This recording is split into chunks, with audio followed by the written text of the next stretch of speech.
Best মান্থে 10ms এর revenue কত ছিল আর ওয়ার্স্ট মান্থে কত? বেস্ট মান্থে 3 বেস্ট মাসে হলো 3 আর ওয়ার্স্ট মাসে হলো 1.5 তুমি কি এখন 10ms থেকে স্যালারি নাও? হ্যাঁ। তুমি তোমার টাকা দিয়ে কি করো? আমার পার্টিকুলার আর কিছু জিজ্ঞেস করো না না না না আমার ওরকম করি না। আমরা এখন অনেক এক্সপ্যান্ড করতেছি। আমাদের আগে 6টা অফিস ছিল, এখন 13টা হচ্ছে। It's expanding very fast. Third ইয়ারে আস্তে আস্তে বলা ও আচ্ছা তার মানে এটা কি একটা ট্রেন্ড যে সোশ্যাল মিডিয়া কেউ থাকলেই বই আসে। একটা মেলা যেটা বইয়ের বিক্রির পুরোটার সাইজ 100 কোটিরও কম, এটা খুবই ছোট, যেখানে আমার বইয়ের সেলসই আছে 1 কোটির বেশি। এখন মোবাইল খুলছো, টিকটক খুলছো, entertain. So this is one honest thing যেটা আমি আগে শেয়ার করেন, বাট আমার রিজেক্টেড হতে খুব খারাপ লাগে। I am very competitive. Welcome তাহলে জ্ঞানী কথাবার্তা শোতে। কি অবস্থা বলেন? আলহামদুলিল্লাহ অনেক ভালো আছি। আমার ওই দিন তোমার সাথে দেখা হয়ে বেশ ভালো লাগছে, বিকজ অনেকের সাথেই দেখা হয়েছে, কথা হয়েছে, বাট তোমার সাথে কখনো আগে দেখা কথা হয় নাই। না খালি আমি সবসময় অনলাইনে দেখতাম। আমরা কেন আগে কথা বলি নাই? হ্যাঁ, আগে কথাও বলা হয় নাই। আমার পাশের রুমে সাদমান তোমার সাথে সারাক্ষণ পডকাস্টিং করে, আমি ঢুকি বাইরে হয়ে শুনি, মাঝে মধ্যে কান লাগে কি কথা বলতেছে, জ্ঞানী গুণী কি কথাবার্তা বলতেছে। So it's like you are really close to offline, but offline হয় নাই। না, ভালো লাগলো কথা। এবং ওই দিন আমি 10ms এর আমি বলতেছিলাম স্কুলে অফিসে ফার্স্ট গেছি, যে খুব ভালো লাগলো। বিশাল অপারেশন না, মোটামুটি আমরা এখন অনেক এক্সপ্যান্ড করতেছি। আমাদের আগে 6টা অফিস ছিল, এখন 13টা হচ্ছে। So it's expanding very fast. আমাকে সংক্ষেপে না, আমাকে বিস্তারিতভাবে বলো, কত বড় অপারেশন, কয়জন কাজ করে? আমাদের আলহামদুলিল্লাহ এখন 10 মিনিটস করলে রাইট নাও আছে হলো 213 জন মানুষ। অফিস আছে হলো 13টা, আর অপারেশনস তো দিনরাত চলতেছে। এই তো আলহামদুলিল্লাহ 13টা অফিস, 13টা ফ্লোর। 13টা হ্যাঁ, আমাদের যেটা হয় যে মিরপুরে একটা হাব আছে, মহাখালীতে একটা হাব আছে। সো মিরপুরে হলো 1 2 3 4 4টা, আর মহাখালীতে হলো 9টা। সো ফ্লোর, সো মিরপুরের ফ্লোর, একটা ফ্লোর হলো 2300 স্কোয়ার ফিট, যেতে গেছিলা তুমি, আর মহাখালীগুলো একটু বড় 2800 স্কোয়ার ফিট। সো ডিওএইচএস তো ফ্লোর সাইজ সেম। সো আমরা যেটা হয় বড় একটা স্পেস পাই নাই কখনো। সো বড় স্পেস যখন পাই নাই, তো যেটা করতে হয় আর কি 2300 স্কোয়ার ফিট অথবা 2800 স্কোয়ার ফিটে ফ্লোর নিয়ে করতে হয়েছে। সো এখানে একটা বিল্ডিং এ মাল্টিপল ফ্লোর আছে, আর ওখানে আবার একটা বিল্ডিং এ পাইও নাই। সো পাশাপাশি আলহামদুলিল্লাহ লাকি হয়ে গেছে। তো পরপর 3টা বিল্ডিং আর কি একটা করে ফ্লোর। আর বড় ফ্লোর নিতে গেলে ঝামেলা হলো যে মিরপুর ডিওএইচএস সব থেকে সস্তা। মিরপুর ডিওএইচএস তোমার পার স্কোয়ার ফিট হলো 15 টাকা। মহাখালী ডিওএইচএস গেলে ইট বিকামস 25 টাকা। আর তুমি যদি একটু পাশে আমাকে রাওয়াতে বড় একটা স্পেস, লাইক 19,000 স্কোয়ার ফিট, আমার খুব চোখে লাগছিল, বুঝছো, যে ওই জায়গাটা যাবো, থাকে না বড় open space, beautiful. But problem হলো ওইটার পার স্কোয়ার ফিট হলো 100 টাকা করে। সো অনেক, আমরা 15 টাকা থেকে 25 টাকা 30 টাকা ঠিক আছে, বাট 100 টাকা টু মাচ। এই জন্যই যে ভাগ করে ফ্লোর ওয়াইজ ভাঙা আর কি। তুমি কখনো আগে 10ms এর রেভিনিউ নাম্বার এইসব পাবলিকলি কখনো বলছো? না, কখনো বলা হয় না রেভিনিউ নাম্বার। কেউ জানতে চায়? হ্যাঁ, জানতে তো অনেক চাইছে, বাট আই ডোন্ট থিঙ্ক কোনো প্ল্যাটফর্ম এরকম ছিল যেখানে রেভিনিউ নাম্বারস নিয়ে এভাবে ডিরেক্টলি কথা হয়েছে। আচ্ছা, রেভিনিউ নাম্বার পরে জানতে চাও, এখনই জানতে চাও উচিত হবে না এটা। বাট যেই জন্য আমি রেভিনিউ নাম্বারের কথা আনলাম, সেটা হলো এত বড় 13টা অফিস বলো বা 213 জন, এত মানুষ কেন লাগতেছে আমাদের? আমার তো edtech company 10 minute school. So এটা 3টা কোর ভার্টিক্যাল আছে। একটা হলো কন্টেন্ট, একটা হলো টেক, একটা হলো ডিস্ট্রিবিউশন, মানে সেলস অ্যান্ড মার্কেটিং। কারণ প্রবলেম হয় যে যখন আমরা কাজ শুরু করি, দের 2 ওয়েজ অফ ডুইং ইট। একটা হলো নিজে করা, একটা হলো থার্ড পার্টিকে দিয়ে করা। যেমন প্রোডাকশন, আজকেরটা কিন্তু তুমি থার্ড পার্টিকে দিয়ে করাচ্ছ, রাইট? সো তুমি কিন্তু সোলো, বাট যখনই third party if you calculate all this people, নাম্বারটা কিন্তু অনেক বেড়ে যায়। সো আমরা সবকিছুই নিজেরা করি, যেহেতু content is a core, right? So প্রোডাকশনে প্রচুর মানুষ কাজ করে। আমাদের মিডিয়া টিমে 30 জনের বেশি কাজ করে। সো মানে পোস্ট প্রোডাকশন এই জায়গাগুলো যখন নিজে করতে চাই, রাইট? তারপরে ডিস্ট্রিবিউশনে মনে করো সেলস এজেন্ট, রাইট? সো আমরা আগে আউটসোর্স করতাম। সো আউটসোর্স করলে যেটা হয়, ইউনিট ইকোনমিক্সগুলো বের করা খুব কঠিন। আমাদের দেখি যে কল কনভার্জন কত, কয়টা কল গেছে, কয়টা যায় নাই। যেগুলো গেছে ওদের কতজনকে পিচ করতে পারছে, যতজনকে পিচ করতে পারছে ততজনের মধ্যে কতজন প্রমিস করছে, তাদের মধ্যে কতজন কনভার্ট হয়েছে, কতজন ওই দিন হয়েছে, কতজন পরে হয়েছে। এই যে পুরো লেয়ার বাই লেয়ার ইউনিট ইকোনমিক্সগুলো, এটা থার্ড পার্টিকে দিলে না ওই ভিজিবিলিটি থাকে না। বাট তুমি যখন স্কেল করবা, নাও উই নো যে ইন্ডিয়ান এডটেকগুলোকে যদি দেখি, ওদের টেলিসেলসে হাজার মানুষ আছে। এখন হাজার মানুষ তো আমি আউটসোর্স করতে পারি না ইউনিট ইকোনমিক্স ফিক্স না করে, রাইট? সো এটা ফিক্স করার জন্য এখন যেটা হয়েছে, এজেন্টদেরকে আমাদের টিমে নিয়ে আসা হয়েছে। ওইখানে আবার ম্যান পাওয়ার বেড়ে গেছে। আর রিসেন্টলি লাস্ট 1 বছরে সব থেকে বেশি মানুষ বাড়ছে হলো টেকে। আগে ছিল হলো ইঞ্জিনিয়ার্স, রাইট? এখন product team, product design team, engineering team, analytics team, কারণ যেহেতু অপারেশন বেড়ে গেছে এখানে মানুষ অনেক লাগছে। সো রিসেন্ট মেজরিটি হায়ার্স হলো এইদিকে। ফর এক্সাম্পল আগে কি ছিল, ওয়েব ডেভেলপার, অ্যাপ ডেভেলপার, এখন কিউএ করার জন্য 5 জন মানুষ আছে। আর আমার কাছে ভাই আরও কিউএ ইঞ্জিনিয়ার লাগে। সো ইউনো যখন বড় হতে থাকে এইসব নিডগুলো চলে আসতে থাকে, এই জন্য একটু লাস্ট 1 বছরে একটা বড় জাম্প আসছে। সো গত বছরে এই অবস্থা আমাদের কত ছিল, 60-70 জন, সো এখন 213 জন। সো এক্সপ্যানশনটা একটু র্যাপিড হচ্ছে। এটাই আমি মাঝে মধ্যে ভাবি যে আমরা পুরো ওই দিন তোমার সাথে দেখা হওয়ার পরে, পুরো অপারেশনস দেখার পরে বাসায় যে আমি এটাই ভাবতেছিলাম যে আমরা খুব ডিফারেন্টলি আমাদের মানে সিমিলার যে প্রোডাক্ট, ধরো আমাদের একটা কোর্স আছে, তোমাদের অনেক কোর্স আছে, এই সিমিলার প্রোডাক্ট আমরা খুব ডিফারেন্টলি চালাই, একদম পুরো আকাশ পাতাল ডিফারেন্স।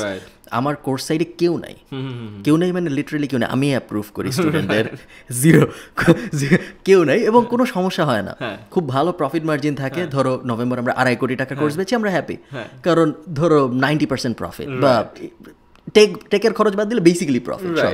সো আর ওইদিকে আমি যখন 10 এর দিকে তাকাচ্ছি, তুমি বলতেছো কিউএ ইঞ্জিনিয়ার থাকতেছে 6 জন, তো পুরা ডিফারেন্ট একটা অপারেশন স্টাইল। কখনো কি মনে হয় না যে এইরকম না করে যদি আমরা পুরোটাই আউটসোর্স করার চেষ্টা করতাম, থার্ড পার্টি দিয়ে করার চেষ্টা করতাম, ভালো হইতো? একটু ডিফিকাল্ট, তার কারণ হলো এডটেকের অনেকগুলো ভার্টিক্যাল আছে। যেমন একটা হলো তোমার ক্লাস 1 থেকে 12, সো প্রোডাক্টটা এক ধরনের, রাইট? তারপরে তুমি অ্যাডমিশন, প্রোডাক্ট একটু ডিফারেন্ট ধরনের, বাট প্রোডাক্ট তুমি বানাইতা, কিন্তু বাকি এলিমেন্টগুলো ধরো টেক এলিমেন্ট, যেটা ধরো অ্যাপ বানাচ্ছি, বা আর কি কি এলিমেন্ট আছে তোমাদের, ডিস্ট্রিবিউশন অনেকাংশে ধরো, অবশ্য হ্যাঁ টিকটকে তুমি বলছো ইউনিট ইকোনমিক্সের কথা। টেক বা প্রোডাক্টটা যেটা হয় যে টেক স্ট্যাকটা তুমি নিজেরও রাখতে পারো, অলওয়েজ আউটসোর্সও করতে পারো। না, ডিপেন্ডস অন দ্য স্কেল। যেমন আমরা যখন শুরু করছিলাম তখন পুরোটাই ওয়ার্ডপ্রেসে ছিল, right? WordPress, plug and play, easy to manoeuvre. যত দিন যায়, যত আমরা জিনিসটাকে অপটিমাইজ করতে চাই, ইউনিট ইকোনমিক্সের নাম্বারগুলো আসা শুরু করে, আমি অপটিমাইজ করতে যাচ্ছি, ওয়ার্ডপ্রেসে করা পসিবল না, রাইট?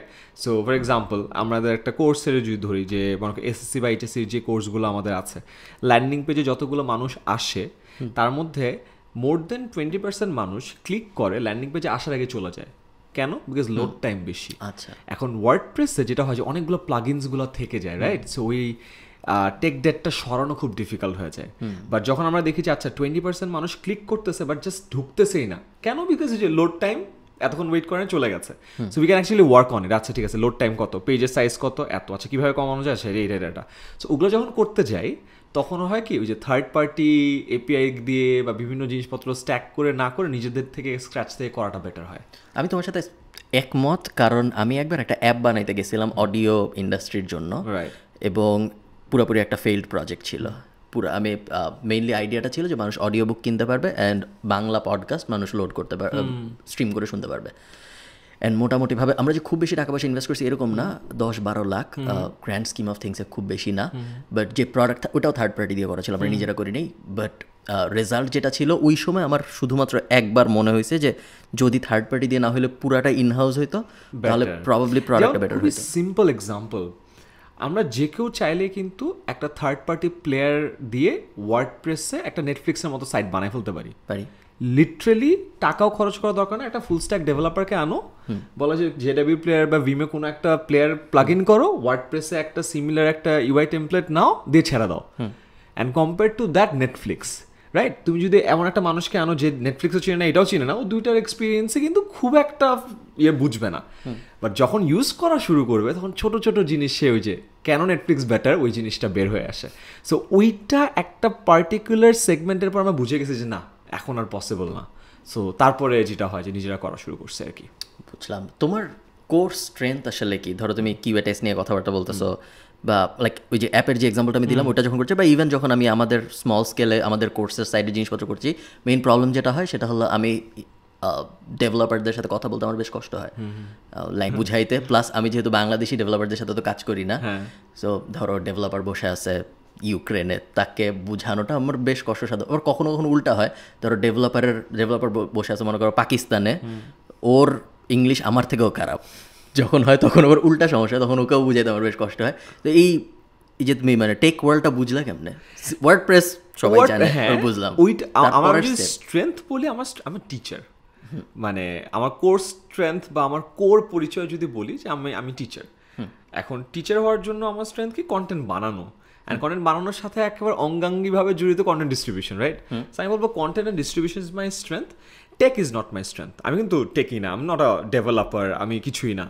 বাট যেটা হয়েছে যে লাস্ট 7 বছর ধরে টেকের সাথে কাজ করতে করতে নো হাউটা হয়েছে, যে প্রসেসটা আমি জানি যে কীভাবে কাজটা হয়। অ্যান্ড ওই প্রসেসের মধ্যে আমার সব থেকে মজার জায়গাটা হলো ইউআই নিয়ে কাজ করা, ইউআই অ্যান্ড ইউএক্স নিয়ে কাজ করা, মোস্টলি ইউআই। অ্যান্ড আমি ভেরি ভিজুয়াল পার্সন। যেমন আমি যখন বই লিখি, আমি ফার্স্টে কাভারটা বানাই, আমার কাভারটা দেখা লাগবে, ইটস লাইক মানে গুগল ডকে আমার ফার্স্টে কাভারটা ডিজাইন করে আমি কাভারটা রাখি, আচ্ছা ঠিক আছে, নাও আই ক্যান সি ইট, এখন আসলে শুরু করো, রাইট? সো আমার জন্য ইউআইটা ইজ ভেরি ইম্পর্টেন্ট। যেমন ইউএক্স যেমন ইউএক্সটা আগে মানুষ ডিজাইন করে, রাইট? ইউজার এক্সপিরিয়েন্সটা কেমন হবে। বাট আমি যখন করি, আমি আমার ডিজাইনের সাথে ডিরেক্টলি বসে চলো বানাই এটা আমার জন্য ভাবতে সুবিধা হয়। সো টেকে I am not a টেকি, I just know the process, because অনেকটা বড় একটা টিম চালাইতে হয়। অ্যান্ড ওই টেকের সব থেকে মজার এলিমেন্টটা আমার জন্য হলো প্রোডাক্ট ডিজাইন বা ইউআইটা। বইয়ের কথা যেহেতু বললা, বই লিখতে কেমন লাগে? বই লেখার কারণে গালি কি বেশি খাও নাকি মনে হয়? আর এই যে সেলিব্রিটিরা যে বই লেখে, তারপর সেই বই যে অনেক বিক্রি হয়, এই ব্যাপারটা নিয়ে তোমার আমি যে আমলে বই লেখা শুরু করছি গত বছরের আগে 3 বছর, 17 সালে ফার্স্ট নেভার স্টপ লার্নিং। ওই আমলে কি এরকম লিখতো না, ওই আমলে কোনো ঝামেলা বা কিছু হয় নাই। অ্যান্ড ওই টানা ওই বছর, তারপরে বছরের স্টুডেন্ট হ্যাক্স, তারপরে বছরের কমিউনিকেশন হ্যাক্স, অ্যান্ড 3টাই বেস্ট সেলার হয়েছে, 3টাই টপে ছিল।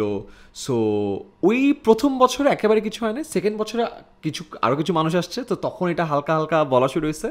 থার্ড ইয়ারে আস্তে আস্তে বলা শুরু, ও আচ্ছা, তার মানে এটা কি একটা ট্রেন্ড যে সোশ্যাল মিডিয়া কেউ থাকলেই বই আসে। তো থার্ড ইয়ারে আসে আমি একটু পাইছি। লাস্ট ইয়ারে তো আমার কোনো বই বের হয় নাই, সো লাস্ট ইয়ারে আবারও চুপচাপ আমাদের 10 মিনিট স্কুলের বই বের হয়েছিল, ওইটা নিয়ে শুনছি। কারণ ওইটা ছিল হলো যে স্পোকেন ইংলিশ, ঘরে বসে স্পোকেন ইংলিশ, সবার জন্য ভোকাবুলারি, যে ইংলিশের বইগুলো। সো তখন মানুষের একটা বিশাল ইয়ে ছিল, যারে বইমেলা তো ক্রিয়েটিভ বুকসের স্পোকেন ইংলিশের বই টপে থাকলে কেমনে হইলো, সেটা নিয়ে হয়। বাট মানে আমার কোর ফিলসফি খুবই সিম্পল, যে স্পোকেন ইংলিশের বই বেশি বিক্রি হওয়ার মানে কিন্তু এই না যে অন্য বইয়ের বিক্রি কমে গেছে, এটা কিন্তু উল্টাটা হয়। স্পোকেন ইংলিশের বইয়ের কারণে মেলায় অনেক মানুষ আসছে যারা কিনা মেলায় আসতোই না আদারওয়াইজ। আর আমার বইয়ের কারণে বা আমার সোশ্যাল মিডিয়া পোস্টের কারণে মেলার ফুটফল অনেক বাড়ছে, যারা কিন্তু হয়তো বা আসতোই না। এই বইটা কেনার পরে আমরা যদি যাই না, মেলার তো রিসার্চটা হয় না, বা যদি রিসার্চ হইতো বা অনলাইনের ক্ষেত্রে আমরা যদি দেখি, একজন কিন্তু একটা বই কিনে বের হয় না, যে আমার বইটা কিনতে আসছে সে কিন্তু আরো 2-3টা বই কিনে বের হয়েছে। সেই 2-3টা হলো পদ্মা সেতু, এখান থেকে শুরু। ওই প্রবলেম সে আরো বড় করতেছে হয়তো, কি জানো তুমি? হ্যাঁ, বাট বুঝতে পারছি কি বলছো। হ্যাঁ, প্রবাবলি ট্রু, মোস্ট সার্টেনলি এটাই ট্রু। কারণ কখনো বাকেট সাইজ তো একটা হয় যে একজন আসে একটাই কিনবে, একটু তো বেশি হবে। সো আমার মনে হয় যে এই জায়গাটাতে এই ফাইটটা খুবই অনর্থক, যে এই বই নাকি ওই বই। যেমন এই মিউজিক কন্টেন্ট ভালো নাকি কমেডি ভালো, এই জনরার এই ডিবেটটা তো আসলে কখনো শেষ হবে না। তো এই ডিবেটটা করাটা আমার কাছে মনে হয় না যে খুব একটা ফ্রুটফুল, বাট করে, অ্যান্ড আই গেট ইট কেন করে, বাট ইটস অল রাইট। হ্যাঁ, মানুষ শুধুমাত্র এই যে জনরা নিয়ে ডিবেট করে না, মানুষ মেইন কনসার্ন আমার মানুষের যেটা মনে হয় সেটা হলো ও ফেমাস হয়েছে, ভিডিও বানায়, বা ও আসলে একজন ইনফ্লুয়েন্সার, এখন ও বই লিখতেছে, ওর বই অনেক বিক্রি হচ্ছে কারণ ও একজন ইনফ্লুয়েন্সার, নট বিকজ বইয়েও মহান কিছু লেখছে। এটা হইলো মানুষের মেইন আর্গুমেন্ট আমার যেটা মনে হয়। টু সাম এক্সটেন্ট আমি যখন অন্য সাইডে থাকি, ধরো আমাকে পাবলিশাররা মেইল করে যে আপনার বই লিখতে হবে না, আপনার ইউটিউব ভিডিওগুলো ট্রান্সক্রাইব করবো, ওটা একবার পড়লে ওটা একটা বই হয়ে যাবে। যখন আমি অন্য সাইড থেকে ব্যাপারটা দেখি, আমার মনে হয় সত্যি এরকম, মানে আমি হয়তো করতেছি না, বাট আমি শিওর অনেকে করতেছে। অ্যান্ড ওগুলা যখন মানুষ পড়তেছে, তখন পড়ে তাদের হয়তো এরকমই মনে হয় যে ধুরো কি লেখলো এটা। ট্রু। আর আরেকটা এই বইমেলার ইন্ডাস্ট্রির কথা যদি বলি, মানুষ কিন্তু আসলে বই পড়া অনেক কমাই দিছে। আমার 17 সাল থেকে তো যেহেতু আমার এই জায়গাটা আসা, আমি মেলায় যাইতাম রেগুলারলি, আমি মেলার ফুটফলও দেখতাম, কোন দোকানে কী হয়েছে দেখতাম। যেহেতু আমি আইবিতে পড়ছি, আমার বিজনেসের ব্যাপারে আগে থেকে একটা আইডিয়া ছিল। সো ডানে বামে কে কী করতেছে না করতেছে, এটা একটা অলওয়েজ থাকে। অ্যান্ড বই লেখার পর যখন আমি this is the first time আমি একটা প্রোডাক্ট বানাইছি যেটা বিক্রি হচ্ছে।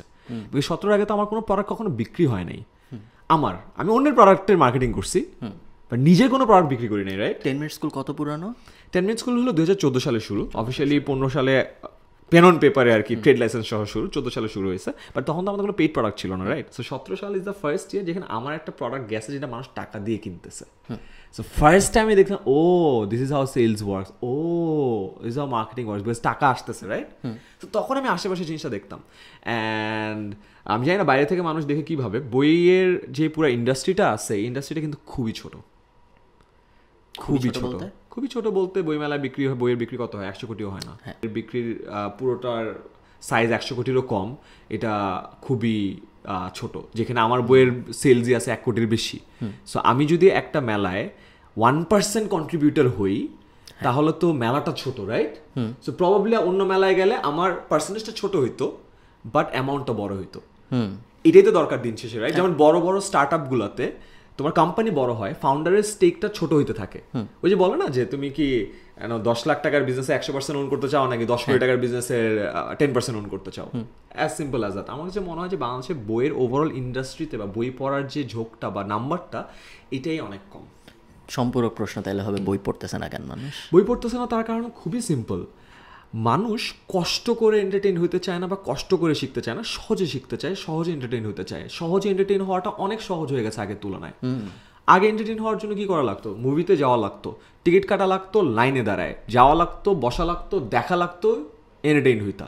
এখন মোবাইল খুলছো, টিকটক খুলছো, ও entertain entertain entertain entertain entertain. আগে একটা মুভি ভালো না লাগলো 3.5 ঘন্টা বসে থাকতে হইতো, এখন 15 সেকেন্ডস এন্টারটেইন হওয়া নয়, পরেরটা করো, ইজিয়ার হয়ে যায়। সো মানুষ যখন খুব সস্তায় ডোপামিন পাইতে থাকে, ও অনেক দাম দিয়ে ডোপামিন কিনতে চায় না। ডোপামিন মানে দ্য হ্যাপিনেস ইয়ে। সো সস্তায় পেলে কেন দাম দিয়ে কিনবো? এটা তো হিউম্যান সাইকোলজি। ওয়ার্ল্ড ওয়াইডে কি বই সেলস কমতেছে? ওয়ার্ল্ড ওয়াইডের ডেটাটা আমার কাছে নাই, সো আমি প্রপারলি বলতে পারবো না, বাট বাংলাদেশেরটা আছে, সো ওইটা থেকে যদি বলতে পারি আর কি। এই আর্গুমেন্টে ওয়ার্ল্ড ওয়াইডও কমা উচিত, এই হ্যাঁ মেবি, আমি ওয়ার্ল্ড ওয়াইডের কাহিনীটা জানি না। আয়মান বলছে ওয়ার্ল্ড ওয়াইড কমতেছে। না আমি জানি না। আচ্ছা, তুমি যেহেতু অপারেশনস নিয়ে কাজ করতেছো এখন, অনেক এই প্রবলেমটা আমার হয় যখন আমি অনেক অপারেশনস নিয়ে কাজকর্ম করতেছি, টিম ম্যানেজ করতেছি, এই করতেছি, ওই করতেছি, তখন একটা পর্যায়ে আমার মনে হয় আমি নতুন কিছু শিখতেছি না আর, বা শেখার জন্য আর সময় দিতে পারতেছি না। এক সময় অনেক, যেহেতু বই পড়া নিয়ে কথা হচ্ছে, এক সময় অনেক বই পড়া হইতো, মাঝখানে বই পড়া বন্ধ হয়ে গেল, বিজনেস বড় হচ্ছে, বিজনেসের অপারেশনস আমি অনেক টাইম দিচ্ছি, পিপল ম্যানেজ করতে পারতেছি, প্রবাবলি ওই স্কিলগুলো আমি শিখতেছি, বড় হচ্ছে, বাট নলেজ অ্যাকোয়ার করার জন্য যে ডেলিভারের টাইম ছিল নাই হয়ে গেল, দিতেই পারতেছিলাম না। এখন আবার আস্তে আস্তে দেওয়া শুরু করতেছি। তোমার কি কখনো মনে হয় যে তুমি অপারেশনস ম্যানেজ করতে যে ওই কয়েকটা কোর স্কিলই আরও ভালো হচ্ছে, কিন্তু আরও অনেক পসিবল স্কিল ছিল যেগুলো তুমি হয়তো ভালো করতে পারতে বা টাইমই দিতে পারতেছো না? আমার মনে হয় যে এইটা সবার জন্য প্রযোজ্য। ফর এক্সাম্পল, আমার তো টিচার হওয়ার শখ ছিল, এন্টারপ্রেনার হওয়ার শখ ছিল না। টিচার হইতে চাইছিলাম, পরে দেখছি আচ্ছা টিচার হওয়ার জন্য একটা কিছু করে খাইতে হবে, একটা টাকা ইনকামের একটা ব্যবস্থা করতে হবে, টিম বানাইতে হবে, ট্রেড লাইসেন্স করতে হবে। করতে করতে করতে করতে একটা ব্যবসা দাঁড়ায় গেছে। বাট শক্ত ছিল পড়ানো। আমি অফলাইনে পড়াইতাম কোচিং সেন্টারে, সো কোচিং সেন্টারে ম্যাথ পড়াইতাম আর অ্যানালিটিক্যাল স্কিলস পড়াইতাম। সো আমার যেহেতু ম্যাথসের জিনিসপত্র ছিল, ওই IBS like calculus and all, ছোট শর্টকাট বুঝাইতা, লোকজনের চোখ ও বাবা ভাই ইউর এ জিনিয়াস। আমি বাংলা মিডিয়ামে ছিলাম ক্লাস 1 থেকে, আমার জীবনে কেউ জিনিয়াস বলে নেই। সো আমাকে ফার্স্ট টাইম যখন ফার্স্ট ইয়ার যখন তুমি পড়াবা, তুমি ইউনিভার্সিটি ফার্স্ট ইয়ারে, তোমার স্টুডেন্টগুলো কিন্তু তোমার থেকে 1 বছর ছোট। সো সেম ইয়ারের অলমোস্ট বলা যায় ছেলেরা মেয়েরা তোমাকে বলতেছে তুমি জিনিয়াস। 40 জনের সামনে তো আমি নিজেকে জীবনে দাঁড়াইও নাই, লেট অ্যালোন ওরা আমাকে বলছে জিনিয়াস। সো ওইটার প্রতি আমি এডিক্টেড হয়ে গেছিলাম যে I need to Impress them. মানে কন্টেন্ট ক্রিয়েটার যেমন কন্টেন্টের ভিউজ নিয়ে এডিক্টেড হয়ে যায়, right? So I was addicted to that. And আমি সব রিসার্চ করতাম যে আচ্ছা আরও ম্যাথটা কীভাবে বেটার করানো যায়, আচ্ছা জিওমেট্রি কীভাবে বেটার করানো যায়। তখন ওই যে ভেরিটেসেমের কন্টেন্ট দেখতাম, ভিসসের কন্টেন্ট দেখতাম। আমি যদি ম্যাথস পড়াতাম, নাম্বার ফাইলের প্রচুর ভিডিও দেখতাম যে কেমনে কী কী করায়, ওটাই সবার দেখাইতাম, ইমপ্রেস করতাম। So that was fun. So শখ ছিল ওইটা, হয়ে যেতে হয়েছে এন্টারপ্রেনার। তারপরে যেটা হয়েছে যে হ্যাঁ, process gets slowed because you need to take care a lot of things. And শুরুর দিকে তাও ছিল, এখন আমি খুবই অ্যাগ্রেসিভলি চেষ্টা করি যেই কাজটা ডেলিগেট করা পসিবল ওইটা আমি কখনো করি না। সো আমার একটা, আমি জানি না কোথাও ইন্টারনেটে কোথাও দেখছি, বাট আই হ্যাভ মেমোরাইজড ইট। আমি আমার টিমের সবাইকে বলি যে এলিমিনেট অল দ্য টাস্ক যেটা তোমার করার দরকার নেই, তারপর এটাকে অটোমেট করো, দেন তুমি ডেলিগেট করো, and then you move up and সাইকেলটা করো। এলিমিনেট অল দ্য টাস্ক যেটা দরকার নেই, যেটা আছে ওটাকে অটোমেট করে ফেলো, কাউরে দিয়ে দাও, অ্যান্ড ইউ মুভ আপ। যত তাড়াতাড়ি তুমি এই সাইকেলটা করতে পারবা, তুমি তত ফাস্ট উপরে উঠতে পারবা। অ্যান্ড আমি এই জিনিসটা অ্যাগ্রেসিভলি ফলো করি।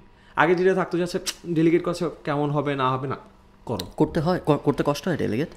না, এখন আর হয় না, আগে হয়তো কিছু জায়গায় তো of course you have to compromise a bit, right? For example এই mic tech event set up, আমি যদি ডিরেক্টলি কেউ একজন করে দিচ্ছে, আমি কিছু দেখি নাই, হয়তো বা আমার মন মতো হয় নাই, বাট ওই 5% খরচটাকে আমি মেনে নেই for the bigger good or the greater good. So ওই জিনিসটা আমি খুব অ্যাগ্রেসিভলি ওই জিনিসটা এখন ফলো করার চেষ্টা করি। আর যদি দিন শেষে বলো না, there are few things that you won't ever get, that is time, এটা পসিবল না। So I try to ensure যে what are the other leverages that you can use? HR মানে হিউম্যান রিসোর্স, অন্য মানুষ, অথবা মানি, রাইট? সো তোমার মানি অথবা তোমার মানুষজনকে দিয়ে যদি তুমি জিনিসটা করতে পারো, টাইমটাকে সেভ করতে পারো, ইউ ক্যান অ্যাকচুয়ালি এক্সপ্লোর, যেটা বলতেছিলাম যে other things in the world, যেটা হয়তো আমাদের এই জীবদ্দশায় এক্সপ্লোর করা হবে না। So you can get a bite of it. এই নভেম্বরে আমি এই যেহেতু কোর্সের এক্সাম্পলটা আসলে, এই নভেম্বরে আমি 4,500 মানুষকে মোটামুটি অ্যাপ্রুভাল দিছি। আমি নভেম্বরের 21 তারিখ দেশে আসছি, এবং তখনও আমাদের ব্ল্যাক ফ্রাইডে ডিসকাউন্ট প্রায় শেষের দিকে। তো নভেম্বর 30 তারিখ, নভেম্বর যে কয়দিনের হয় 30 তারিখ পর্যন্ত, এবং প্রত্যেক দিন রাত 4টা-5টা পর্যন্ত আমি অ্যাপ্রুভাল দিচ্ছি। এবং তখন আমার প্রত্যেক দিনই আমি যখন ইমেল খুলতেছি, প্রত্যেক দিনই আমার মনে হচ্ছে যে আমি ডেলিগেট করতে পারি।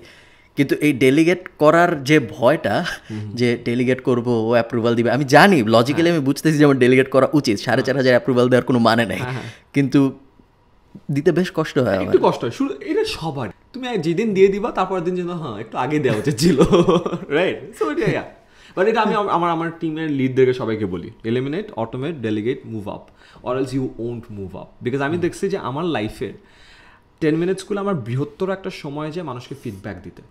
এবার আমি খেয়াল করছি আমার ফিডব্যাকগুলো কীরকম হয়, আমার ফিডব্যাকগুলো খুবই রিপিটেটিভ হয়, রাইট? মাইক্রো ম্যানেজেরিয়াল হয়, অ্যান্ড এমন হয় যে জিনিসটা অলরেডি কোনো না কোনো একটা এসওপি বা চেকলিস্টে লেখা আছে। তাই আমি আমার সব লিডদেরকে নিয়ে লাস্ট কয়েক মাস আগে মাল্টিপল সেশন করছি। সো ইটস লাইক আমি একটা পার্সোনালি একটা সেশন নিয়ে আমার লিডারশিপ টিমকে, যে becoming a better manager, so ওরকম ইয়ে আছে, সো ওইটা আমি নিজে নিতে চাই। So giving them the core ভ্যালুজের সাথে মিলায় জিনিসটা বলা। সো একটা স্লাইড আছে যে be mindful of the feedbacks that you give and receive. So আমি যে ফিডব্যাকগুলো দিই, যে আমি খেয়াল করছি repetitive, micro manager, already existing in the SOP, that means আমি স্টাক। সো আমি এমন কোনো ফিডব্যাক দিব না যেটা মাইক্রো ম্যানেজার, আমি এমন কোনো ফিডব্যাক দিব না যেটা রিপিটেড। আমি সেকেন্ড টাইম যদি ফিডব্যাক দিতে হয়, সামথিংস ব্রোকেন, সো সিস্টেমটা সলভ করো, and then you move up. So এটা খুব অ্যাগ্রেসিভলি ফলো করি, সো ইট হেল্পস। 10 মিনিট স্কুলে কি তুমি নিজে যে মানুষ হায়ার করো এখনো, যেহেতু টিম লিডদের কথা বলতে আসতেছে, আলাদা এইচআর টিম লিড বসে, টিম লিড বেসিক্যালি এখনো সোর্স করে ফর সিনিয়র হায়ার্স, প্রোডাক্ট টেক এগুলো তো একটু অনেক সময় নেওয়া লাগে সিনিয়র হায়ারগুলো, আর তারপরে এইচআর এর সাথে কোঅর্ডিনেট করে, 2 টিম ইন্টারভিউ নেয়, হয়েছে।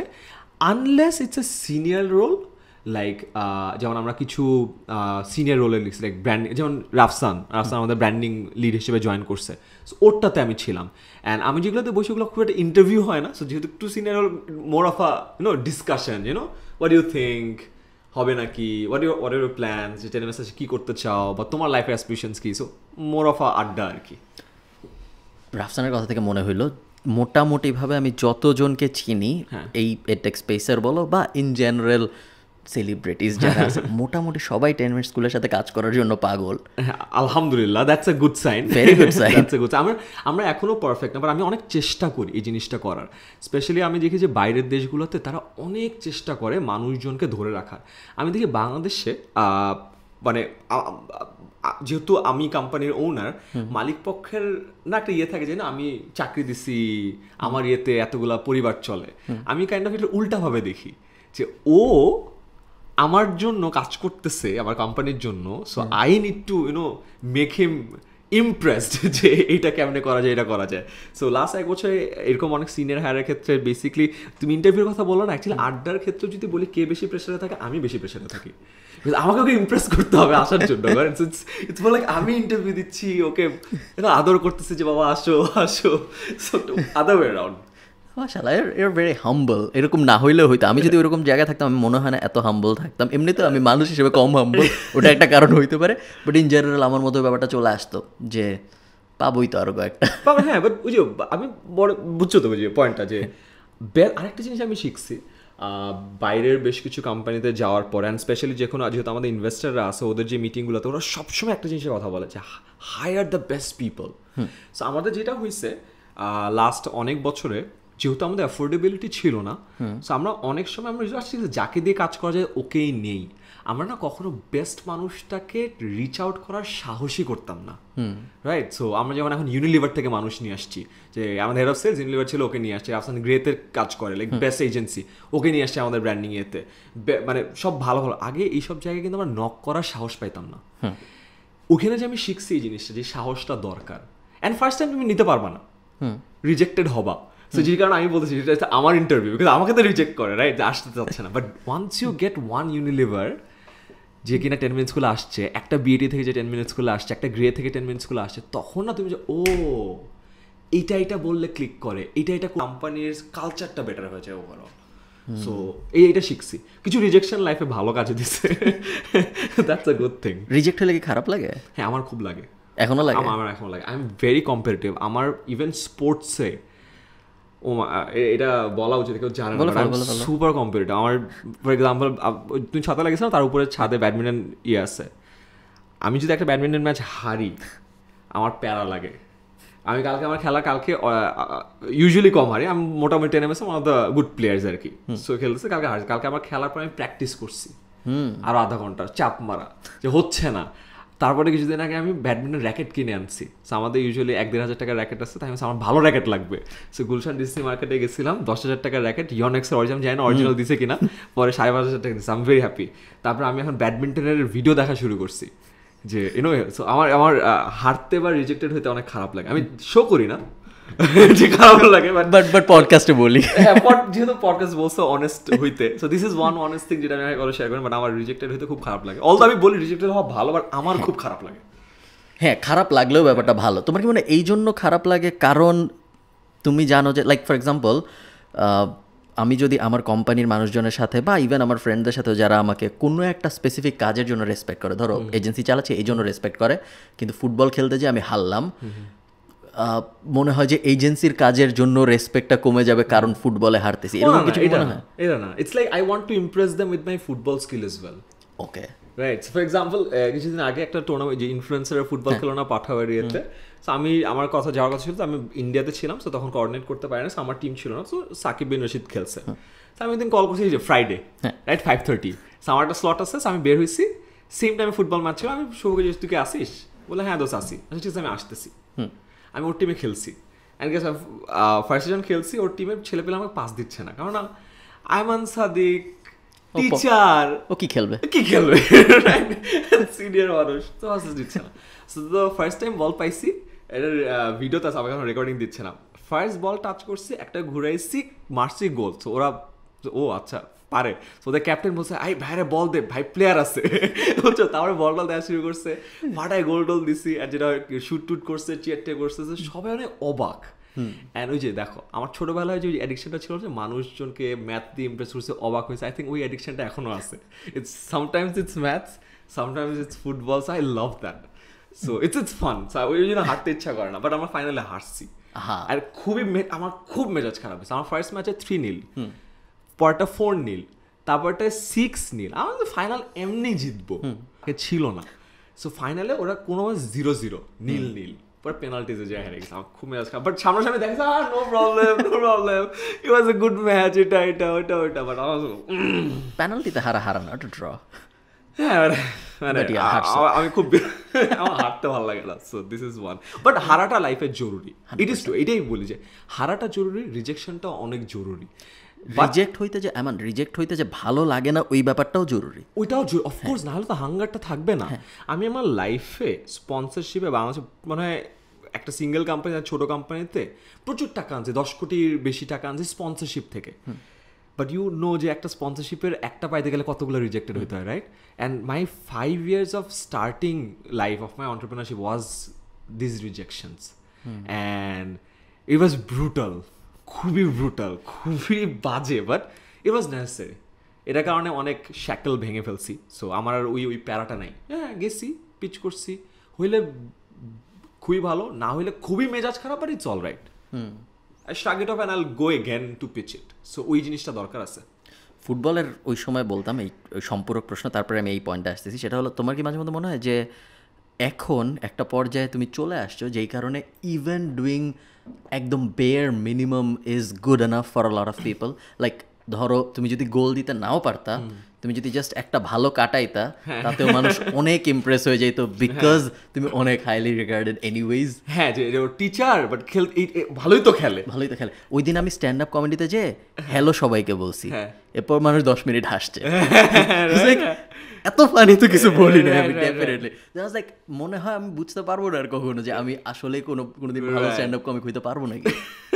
ট্রু, হ্যাঁ, এটা ট্রু যে অনেক সময় অনেক লো এফার্টেও, বিকজ সিন্স মানুষ একটা ইনফ্লুয়েন্সের কারণে বা একটা যে মানুষের মাথায় একটা পারসেপশনের কারণে যেটা হয় যে ওইটার ম্যাগনিফাইড হয়, ইটস ট্রু। ওটা আমি বুঝি, I am aware of that. যে আমি কোনো রুমে যখন ঢুকে আমি বুঝি যে কে একটু শেকেন বা কে একটু অবাক হয়েছে, ওটা আমি বুঝি। বাট আমি ওটা বলি না বা ইয়ে করি না, বাট আমি বুঝি। বাট তখন আমার ইমপ্রেস করার ইচ্ছাটা আরেকটু যে বললাম একটু কম্পিটিটিভ, তাছাড়া একটু তো ইমপ্রেস হয়েছে, ও তো একটু শেকেন, ওকে আরেকটু ইমপ্রেস করি, রাইট? সো ইউনো মানে ওই বললাম ওই অ্যাডিকশনটা রয়ে গেছে। আই থিঙ্ক আমি অ্যাটেনশন ওর যে ভাল লাগে এই জিনিসটা, আর ইমপ্রেস করতে ইটস ফান। কন্টেন্ট ক্রিয়েটার এক সময়, আচ্ছা আমি ওয়ার্ডটা না বলে আমি খুবই ডিসেন্ট, আমি এইসব কথাবার্তা বলি আমি। আচ্ছা, যখন তুমি ইয়ে পড়াচ্ছ, টিউশনি করাইতেছ, তারপরে তুমি আস্তে আস্তে ভিডিও বানানো শুরু করলা। ভিডিও বানানো শুরু করার পর থেকে ফার্স্ট টাকা আয় পর্যন্ত কন্টেন্ট থেকে কতদিন লাগছে? আমি তো 11তে এইচএসসি না তুমি, হ্যাঁ 11তে। সো 12তে আমি ঢাকা বিশ্ববিদ্যালয়ে ঢুকলাম। আইবিএতে ঢুকানোর পর থেকে টিউশন করা শুরু করছি। আমার ফার্স্ট টিউশন ছিল 3000 টাকার, ক্লাস 8 একটা বাচ্চাকে পড়াতাম। তারপরে মে জুন মাসে মেন্টার্সে রিক্রুট করে, সো মেন্টার্সে ঢুকলাম। তারপরে মেন্টার্সে পড়ানো শুরু করলাম, তখন টাকা একটু বাড়ছে।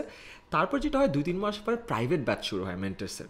সো আইবিএর প্রাইভেট ব্যাচগুলোর ওয়াজ ভেরি কস্টলি, মানে ওইটা হয়তো পার ক্লাসে টাকা দেয়, বুঝছো, মানে পার পার্সন পার ক্লাস। আমাদের আমলে সেই 12 সালে 1000 টাকা দিত একটা স্টুডেন্ট। সো তুমি যদি মনে করো যে 5 জন স্টুডেন্টকে পড়াও, আমি যদি কোনো ব্যাচে পড়াইতাম 1 জন 5 জন, সো তখন 1000 টাকা নেন, 800 টাকা করে নিতাম আর কি। বাট 5-8 40, 4000 টাকা এক সিটিংয়ে। সো তুমি যদি 3-4টা ব্যাচ পড়াও, তুমি চিন্তা করো 3টাও পড়াও, এক সিটিংয়ে 4000, 3-4 12,000 টাকা পার ডে। সো ওই আমলে বুঝছো আমরা ফ্রেন্ডরা কম্পিট করতাম যে আজকে 12,000 টাকা, আজকে এত হাজার টাকা। সো ওইটা ওয়াজ মাই ফার্স্ট ইনকাম বলা যায়। সো ওই আমার ফার্স্ট ইয়ারে ইনকাম শুরু হয়েছে 3000 টাকা দিয়ে। বাট ওই বছরেই আমার দেখা যেত মান্থলি ইনকাম লাখ লাখ টাকার উপরে উঠে গেছিলো সিজনের টাইমে। পুরো বছর আবার না, কারণ আমার তো আবার অ্যাডমিশন টাইমটাতে। সো পরীক্ষা শেষ হতো মে মাসে, তো জুন থেকে ডিসেম্বর পর্যন্ত আমি পড়াইতাম। একটা ভালো অ্যামাউন্টের টাকা আসতো, মাসে 1.5 লাখ টাকার মতো আসতো। সো মনে করো 7-8 লাখ টাকা একটা ইয়ে চলে আসতো। এইটা হলো আমার ইনকাম। সো আমি অ্যাকচুয়ালি 4 বছর কিন্তু মেন্টার্সে পড়াইছি, প্রাইভেট ব্যাচ পড়াইছি। তারপরে ভিডিও বানানো শুরু করছি 14 সালে। আরও একটা ইন্টারেস্টিং ঘটনা আমি কখনো বলিনি, আমার যে ফার্স্ট ভিডিওটা 10 মিনিটস করে গেছে, ফর্মুলা কিন্তু একটাই, যেটা কিনা মোটামুটি একটা ওই যে ব্রেক দেয় না। সো ওটা আমার এমন না যে আগে ভিডিও বানাইছে, ওটা ফার্স্ট ভিডিও ছিল, ওটাই ব্রেক দিয়েছে। I was lucky. ওটা অ্যাকচুয়ালি ছিল একটা টেলকোর জন্য। আচ্ছা, স্পন্সরড ভিডিও ছিল? না, স্পন্সরড ভিডিও না, টেলকোরই একটা প্ল্যান ছিল। সো ওই টেলকোর জন্য ওই ভিডিওটা বানাইছিলাম। টেলকোকে তুমি পেলা কিভাবে ওই সময়? না, আমি পাই নাই। সো টেলকোর প্ল্যান ছিল যে এরকম কিছু ভিডিও বানাবে। So Telco was trying to figure out যে আচ্ছা কাকে দিয়ে বানানো যায়। সো যে এজেন্সির দায়িত্ব পড়ছে, ওই এজেন্সি ছিল হলো স্টুডিও ইমাজিন, আমার আইবিএর সিনিয়র ভাইয়া, 18th ব্যাচ, আমি ছিলাম 20th ব্যাচ। সো ওই ভাইয়া জানেন ততদিন আমি মেন্টার্সে আমি খুব ভালো পড়াতাম, আমার ইভ্যালুয়েশন খুব হাইয়েস্ট ছিল। ইভ্যালুয়েশন হলো ওই যে ওই স্টুডেন্টরা মার্ক করে আর কি তোমাকে। সাজ লাগে ওই যে পপুলার টিচার, ওরিয়েন্টেশন ক্লাস নেয়, ওই ছোট স্কেলে পপুলার টিচার আর কি। সো ওকে আনো, ও ভালো করাবে, অ্যান্ড বেসিক ম্যাথ, জিওমেট্রি। তো ওই বিষয়ে আমি শ্যুট করছিলাম। এখনও ভিডিওটা আছে, ফর্মুলা কিন্তু একটাই নাম ভিডিওর, সাদা একটা পোলো পরা, আসলেও হ্যাংলা পাতলা লাগতেছিল, করছে। সো ওই ভিডিওটা আরেকটা কন্টেন্টের দায়িত্বে ছিল একটা বড় এনজিও, দ্য বিগেস্ট এনজিও বলা যায়। সো ওরা রিজেক্ট করা ছিল, ওরা আবার টেলকোর কাছে দেখাইছে যে ভাই দেখেন বাট ভিডিওটা ভালো। পরে ওরাও রিজেক্ট করছে যে না, ও তো টিচার, এক হলো টিচার না, 2 হলো কেমন লাগতেছে হ্যাংলা পাতলা একটা ছেলে, এই ভিডিওটা হবে না। তারপরে আমি ভাইয়াকে বলছিলাম যে ভাইয়া ভিডিওটা যেহেতু ইউজ করতেছে, আমি কি ইউজ করতে পারি? আচ্ছা ঠিক আছে, আমার কয়েকদিন পরে করো, যেহেতু রিজেক্ট করছে পরে। তারপর 2-3 মাস পর আমাকে ভিডিওটা দিয়েছে, আমি আপলোড করছি। So that's how it started. যে ও ওয়াও, তাহলে সবাই ব্লু আপ। হ্যাঁ, আমার তার আগে তো মনে করো ফলোয়ার ছিল কত 5-6 হাজার মাত্র, মেন্টার্স আর প্রাইভেট টিউশন যে স্টুডেন্টরা যারা ফলো করতো, ওইটাই আমার কাছে ছিল মনে করো যে ও বাবা। আমি ফলোয়ার চেক করতাম প্রোফাইলে যায় বুঝছো যে 5,000 ফলোয়ার, আমার কাছে 4,597, আজকে 99 হয়েছে। ওই আমলটা ছিল, সবাইকে অ্যাডও করে ফেলতাম স্টুডেন্টদের কাছে, ওই আমল ছিল। ভিডিও আপলোড করছি, এর আগে 10 মিনিট স্কুলের ফেসবুক পেজে কোনো ভিডিও নাই, ফার্স্ট ভিডিও 10 মিনিট স্কুলের পেজ থেকে গেছে, ততদিনে 10 মিনিট স্কুল নামের এক্সিস্টেন্স আছে, আমার কোনো পেজ নেই তখন, আইমান সাদিকের কোনো পেজ নেই, I am not a creator. 10 minute স্কুলের পেজ আছে, ওখানে আমি ইনফোগ্রাফিক বানাইতাম, ডিজাইন করতাম, পাওয়ার পয়েন্টে বানাইতাম, ডিজাইন করতাম, পোস্ট করতাম, বানাইতাম, পোস্ট করতাম। যেহেতু আমি অ্যাডমিশন নিয়ে কাজ করতাম, সব অ্যাডমিশনের বিভিন্ন জিনিস, যে কতজন পরীক্ষা দেয়, কতজন চান্স পায়, এত থেকে এত পার্সেন্ট, ইনফোগ্রাফিক বানাইতাম আর কি, স্লাইড ছেড়ে আপলোড করতাম, ওরা ওখানে পোস্ট দিতাম। So that was the first video. Upload করে খাইতে গেছি, এসে দেখি যে 30-40 শেয়ার, মানে এখন অফকোর্স 30-40 ইজ নাথিং, বাট ওই আমলে ব্যাক ইন 2014 আমার জন্য অনেক কিছু। না 2014 30-40 আমার না, মানে আমি জীবনে 30-40 শেয়ার দেখি নাই ভাই, তবে জীবনে দেখি না যে 30 জন মানুষ শেয়ার করছে। অ্যান্ড আমি দেখি আমার আইবি এর 2-1 জন মানুষ শেয়ার করছে, বুঝছো, সিনিয়র ভাইরা, কি হয়েছে এইটা। তারপরে ওই দিনের পর ঘুমাইছি, সকালবেলা উঠে রিফ্রেশ দেখি 100 মানুষ শেয়ার করছে। আমি ওকে, দিস ইজ আ থিং। তাও যেটা হয় ওইটা দিয়ে আইবিএ তো অনেক মজা হইতো, ফর্মুলা কিন্তু একটা আমাকে দিয়ে মজা করতো যে এরকম করছে, ভূমিগুণ উচ্চতা থিং এন আইবিএ। তো তারপর থেকে আস্তে আস্তে ভিডিও বানানো শুরু করলো। সো তারপর যেটা হইলো, যেহেতু টাকার কথা বলছো, আমি 19 বছরের বয়স থেকে টাকা ইনকাম করা শুরু করছি, যে 3,000 টাকা থেকে। দেন ওই বছরের প্রতি মাসে লাখ টাকা ইনকাম হইতো অন অ্যান অ্যাভারেজ। আইবিএ থেকে বের হয়েছি, আমার ইনকাম 0 হয়ে গেছে। তখন আইবিএর থেকে বের হইলে কি আর আইবিএর কোচিং করানো যায় না? এটা যায় না। সো ইটস আ থিং, বুঝছো। সো তুমি বের হয়ে গেছো আর তুমি শেষ, মেন্টরসের পড়াবা না, শেষ। That's how it is. মানে you get a farewell and all, বুঝছো। So no one expects. তো বের হয়ে গেছে, এখন তার যেহেতু মেন্টরস স্টুডেন্ট পড়ে তো লজ্জা লাগে, তো উচিত না, মানে থাকে না ট্রেডিশন। সো তখন আর টাকা পয়সা নাই। তখন 10 মিনিট স্কুল ফার্স্ট রবি থেকে স্পন্সরশিপ পায় অ্যারাউন্ড 70 লাখের মতো, 70 লাখ টাকার মতো। ওইটা ওয়াজ আ বিগ থিং, বিকজ তখন যেটা হয়েছিল যে আমার অপশন ছিল যে কোনো একটা ভালো জায়গায় যাওয়া, এমএনসি অ্যান্ড তখন আমি ইউনিলিভারের বিজ মাস্টার্স চ্যাম্পিয়ন ছিলাম, ইউনিলিভার যে ন্যাশনাল চ্যাম্পিয়নশিপটা করে। সো পিপল ওয়ার এক্সপেক্টিং যে আমি ইউনিলিভারে যাবো। তারপর যেটা হয় যে ইউনিলিভারের ওইটার পর একটা গ্লোবাল চ্যাম্পিয়নশিপ হয়, যে প্রতিটা ইউনিলিভার 30টা দেশের ন্যাশনাল চ্যাম্পিয়নরা গ্লোবালে যায়। আমরা গ্লোবাল চ্যাম্পিয়নশিপ জিতে গেছি। It's like a big thing. Paper পত্রিকায় আসছে for the first time Bangladesh গ্লোবালটা জিতছে, লাইক হার্ভার্ড MIT-কে হারায়। আমার বাপ মা ভাবছে আমি ইউনিলিভারে ঢুকে গেছি, ডান। সো তখনও স্পন্সরশিপটা পাই নাই, বাট লাস্ট মোমেন্টে যখন যাবো বা যাবো না, এরকম স্পন্সরশিপটা কনফার্ম হলো, তারপর আর যায়নি। যখন রবি 70 লাখ টাকা দিল, তখন 10 মিনিট স্কুল কত বড়? তখন হলো 2014 সালে ফেসবুক পেজ শুরু হয়েছে, 15 সালের জুলাইয়ে ট্রেড লাইসেন্স হয়েছে। সো 16 সালের শুরুতে আমি পাইছি। সো অফিসিয়ালি 10 মাসের বয়স তখন 7 মাস। আর ইনকামের দিক থেকে শূন্য? ইনকামের দিক থেকে একদম শূন্য, জিরো টাকা পয়সা। ইভেন অ্যাড রেভিনিউ ছিল না তখন, তাই না? অ্যাড রেভিনিউ হয়তো বা ছিল, বাট কত, $100 না, বলার মতো $10 তখন তো ফেসবুকে ছিল, ফেসবুকে তো ছিল না। ইউটিউবে কিছু ভিডিও ছিল, ইউটিউবে কত 200-300 ভিডিও ছিল। মান্থলি ডলারে বললে $50 ছিল না। মানে টাকার জন্য আমরা পাইনি, আমরা পাইছি বেসিক্যালি আইবলসের জন্য। সো রবি আমাদেরকে স্পন্সর করছে বিকজ ওদের CSR ফান্ড ছিল, অ্যান্ড CSR ফান্ড গেছে যে এত মানুষের কাছে রিচ আউট করছে। আমরা জাস্ট দেখাইছি এটা, ভাই আমাদের ফেসবুক পেজে এত মানুষ আছে, এতগুলো ভিডিও আছে, ইউটিউব পেজে এত মানুষ আছে, এত মানুষ দেখতেছে, it's a good deal. 70 lakh স্পন্সরের পুরো ব্যাপারটা কিরকম ছিল? 70 লাখ টাকা দিল, বদলে কি হবে? 1 বছরের পাওয়ার্ড বাই রবি, সব কন্টেন্টে পাওয়ার্ড বাই রবি। তারপরে কি ওটা রিনিউ করছিল তোমরা? হ্যাঁ। সো এখন আছে আমাদের 5 বছর দাম বেড়েছে। দাম খুব একটা বাড়ে নাই, কম, কারণ ওদের ওইখানে যেটা থাকে যে এত বড় চাঙ্ক তো আসলে difficult, it's a big amount, right? So 1 কোটির আশেপাশে একটা। এখনো কি ওরা এটা CSR বলে চালায়? এখনো CSR, হ্যাঁ, সাস্টেনেবিলিটির আন্ডারেই আছে। ইয়েস। নাইস। কিরকম বাড়ছে বলা যাবে না? এটা বলা সেফ না?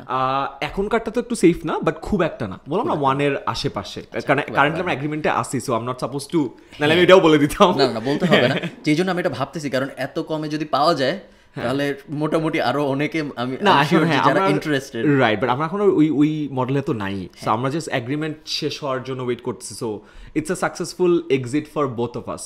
রবির জন্য সাকসেসফুল বিকজ আমাদেরকে সাস্টেনেবল করে ফেলছে, আমরা এখনো তুলিও নাই এই বছরের টাকা। সো পুরো বছর চলে গেছে, আমরা টাকা দিলাম, কিছু এটা দরকার পড়ে নাই আর। So it's a good exit and I am very grateful, আলহামদুলিল্লাহ। বিকজ ওই আমলে ইমাজিন আমি জাস্ট আইবিএ থেকে বের হয়েছি, আমার কাছে চাকরি নাই, আমার কোম্পানিতে একটা পয়সা নাই, আমি লিটারেলি কোনো এক্সপিরিয়েন্স থাকা নাই আমার। আমাকে একটা কোম্পানি এত টাকা দিচ্ছে যে ভাই ঠিক আছে তোমার এটা ভালো হচ্ছে, আমি চালাও, এটা কখনো হয় না, আমি হলে দিতাম না। সো বাট ইন হাইন্ডসাইট রবির যেই লোক এই কাজ করছে সে তো আমি আগেই জানতাম আলহামদুলিল্লাহ it was a good win-win deal. টাকা আয় করার জন্য তোমার মতে যারা ভিডিও দেখতেছে বেস্ট উপায় আসলে কি এখন বাংলাদেশ কনটেক্সটে কেউ যদি টাকা আয় করতে চায়? 2 ways of doing it. একটা হলো ফ্রিল্যান্সিং এর ওয়েটা, একটা হলো ব্যবসার ওয়েটা। সো ফ্রিল্যান্সিং এর ওয়েতে তো খুবই সিম্পল। আমি যদি ব্রড বাকেটে করি, একটা বাকেট হলো টেক। তুমি যদি web development, app development, UI, game design পারো, দ্যাটস ওয়ান বাকেট টেক। একটা বাকেট হলো কন্টেন্ট বা মিডিয়া, ইটস লাইক রেকর্ড করতে পারো, এডিট করতে পারো, অ্যানিমেট করতে পারো, এটা একটা বাকেট। একটা হলো ডিজিটাল মার্কেটিং, যেটা Facebook, SEO, like media buying staff. So এই 3 বাকেটের যে কোনো একটা বাকেটের একটা স্কিল যদি পারো, it's good to go. I think অনলাইনেই শেখা যায়, কোর্সেস আছে, বই আছে, অনলাইনেই ক্লায়েন্ট সার্ভ করা যায়। So that's very easy. এখনকার দিনে আমি বলবো যে কারো যদি সদ ইচ্ছা থাকে করতে পারে। এটা হলো একটা ফ্রিল্যান্সার। ট্রুলি বিলিভ করো যে কারো যদি সদ ইচ্ছা থাকে তাহলে সে টাকা করতে পারে? 110%, ইয়েস, 110%। কারণ আমি যেটা বললাম, আমি উনি করছি প্রথম 4 বছর, যে মেইনলি টিউশন ছিল প্লাস টুকটাক ফ্রিল্যান্সিং অনেক কিছু করছি, and it's very much possible. I was a nobody. আমি বাংলা মিডিয়াম থেকে পড়ছি, আমার অ্যাভারেজ একটা স্টুডেন্ট। এটা তুমি সেকেন্ড টাইম বললাম আমি বাংলা মিডিয়াম থেকে পড়ছি, এটার কি কোনো একটা রিজন আছে? বিকজ মানুষ কোনো এক কারণে ভাবে যে আমি ইংলিশ মিডিয়ামের স্টুডেন্ট। আমার ফ্রেন্ড সার্কেল হলো সব ইউটিউবার, তো হ্যাঁ, সো যে আইবিতে পড়ছে, ফ্রেন্ড সার্কেল ইংলিশ মিডিয়াম, বাইরে যে ইংলিশে প্রেজেন্টেশন দেয়, তো ছেলেটা ইংলিশ মিডিয়ামের হবে। সো ওই জন্য বলছে যে ভেরি অ্যাভারেজ পার্সন, বাংলা মিডিয়ামে পড়াশোনা করছি, অ্যান্ড স্পেশাল কোনো ট্যালেন্ট ছিল না, নাথিং, ইজ জাস্ট দ্যাট একটা জিনিস ভালো লাগছে, ওটা একটু ট্রাই আউট করছি। সো আমি হোল হার্টেডলি বিলিভ করি এটা পসিবল। আমি এটা বিলিভ করি, অ্যান্ড আমি দেখি আমার জায়গা থেকে যে কীভাবে পসিবল। ইভেন তুমি কোনো দেখছো আন্ডার কভার বিলিয়নিয়ার?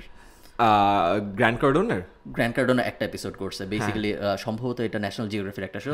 ওই যে তুমি গ্র্যান্ড কার্ডোনের একটা এপিসোড করছো, তুমি দেখছো এক একটা বিলিয়নিয়ারকে কোনো একটা জায়গায় ফেলে দেওয়া হয়, তারপর ওদের একটা ব্যবসা দাঁড় করাতে হয়। I believe that. আমি জানি না বিলিয়নার হইতে, যেমন বিলিয়নার হওয়া পসিবল কিনা, বাট না, ওরা বিলিয়নিয়ার হয় না, ওরা মেইনলি $1 মিলিয়ন ভ্যালুয়েশনের একটা নতুন ব্যবসা দাঁড় করায় ওই জায়গা থেকে, ওদের নেম ফেম কিছু ইউজ না করে। আমি যখন আমার দিক থেকে তাকাই, বা তুমি যখন তোমার দিক থেকে তাকাও, আমরা দেখতে পারি যে হ্যাঁ পসিবল। এখন যদি আইমানের 10 মিনিট স্কুল না থাকতো বা কিছুই না থাকতো, তুমি আবার একটা বিজনেস দাঁড় করে ফেলতে পারতা। আমার মনে হয় আমি পারতাম। কিন্তু যারা শুনে আমাদের কথা, তারা বলে যে আপনার জন্য বলা অনেক সহজ, আপনি। আচ্ছা, হ্যাঁ, এইখানে আমি এটা জিনিস মানি যে অফকোর্স লাক ফেভার করে মানুষকে, মানুষের লাকের। আমি যেমন লাকের বিলিভার না। আমি যদি ভালো কিছু করি, আমি ক্রেডিটটা মনে মনে নিজেকেই দিই, ঠিক আছে? খারাপ কিছু করলে আমি নিজেকেই নিই, ঠিক আছে, বিকজ আমি এইভাবে জিনিসটাকে দেখতে চাই। বাট এটা সত্য যে আমাদের জীবনে লাকের একটা বড় প্রভাব আছে। যেমন আমি যে আমলে টিউশন করা শুরু করছি, আমার দরকার ছিল না, না করলেও হইতো, বিকজ আমার ফ্যামিলিতে গেলে আমি থাকতে পারতাম, আমার একটা রুম ছিল, আমার বাবা মা আমাকে খাওয়াইতে পারতো। এরকম অনেক বাংলাদেশের বাচ্চা আছে যাদের ওইটাও ম্যানেজ করতে হয়। সো আমার রিস্ক নেওয়ার যে ক্যাপাসিটিটা ছিল, ওইটা অনেকের নাই। সো ওই দিক থেকে আমি বলবো হ্যাঁ, I was lucky, it's true. So আমি যেটা বলি, হ্যাঁ, অনেকাংশে আমার জন্য বলা অনেক সহজ, অনেকের জন্য আমার থেকে অনেক কঠিন, আমি এটা মানি। বাট আমি এটাও বিশ্বাস করি যে যতটুকুই কঠিন হোক না কেন, we can try out, and try out করার পরে যদি, যেটা বললাম, সদিচ্ছা যদি থাকে, জিনিসপত্র তো আরও অনেক ইজি হয়ে গেছে আমাদের আমলের থেকে এখন, রাইট? এখন আমরা ওই পর্যায়ে চলে আসছি যে এখন আমাদের বলতে হয় আমাদের আমল। হ্যাঁ, বিকজ আমি আমার টাকা, যেটা 19 বছর, 2012 সালের কথা, 10 বছর হয়ে গেছে। আমি যখন প্রথম ওয়েবসাইট বিক্রি করছি, আমার মাকে, আমার এক বন্ধুর মা জিজ্ঞেস করছিল যে, তখন আবার নর্থ সাউথ অনেক কারণে ফেমাস হচ্ছে আস্তে আস্তে, তো জিজ্ঞেস করছে যে ও কি ওরকম কিছু করে, টাকা থেকে আসলো ওই স্পটের। আচ্ছা, ওই সময় তখন আমার ব্যাংকে কিছু টাকা আসছে বিদেশ থেকে টাকা আসলো ওর কাছে, ও কি করে একটু দেখেন। বাট আমি এটা, যেমন আমি কখনো এত অ্যাগ্রেসিভলি টাকার কথা বলি না, বাট তোমার চ্যানেল তো it's about money and business. আমি এটা বলতে পারি, বাংলাদেশে স্কুল, কলেজ বা এডুকেশন সিস্টেম একটা জিনিস শেখায় না, সেটা হলো মানি ম্যানেজমেন্ট বা মানি আর্নিং বা হোয়াট এভার। অর্থই অনর্থের মূল। টাকা তোমার চরিত্র বিনাশ করবে, কাঁচা টাকা পেলে ছেলে পেলে ধ্বংস হয়ে যাবে, অ্যান্ড দেন সাডেনলি একটা ছেলেকে পড়ালেখা শেষ করার পরের দিন বলবো হ্যাঁ এখন টাকা ইনকাম করো, পসিবল, রাইট? আমার কাছে মনে হয় যে মানি ম্যানেজমেন্টের জিনিসটাকে নেগেটিভ ওয়েতে না দেখায় মানুষকে আগে থেকে প্র্যাকটিস করানোটা অনেক বেশি দরকার। আমার জীবনে যেমন ক্লাস 12 পর্যন্ত আমি জীবনে টাকা পয়সা কামাইনি, টুকটাক সালামি পাইতাম, প্রতি ঈদে 1,500 থেকে 2,500 টাকার মতো হতো, লাখ খুব ভালো থাকলে 3-4 হাজার টাকা উঠতো, ঠিক আছে, ওইটা দিয়ে সারা বছর চলতাম, রাইট, যে একটু একটু করে 100 টাকা 200 টাকা খরচ করে ওইটা একটা জায়গায় রাখতাম। প্রথম আব্বু নিয়ে নিত, পরে বুদ্ধি হওয়ার পর বুঝছি যে আব্বু মরে দেওয়া যাবে না।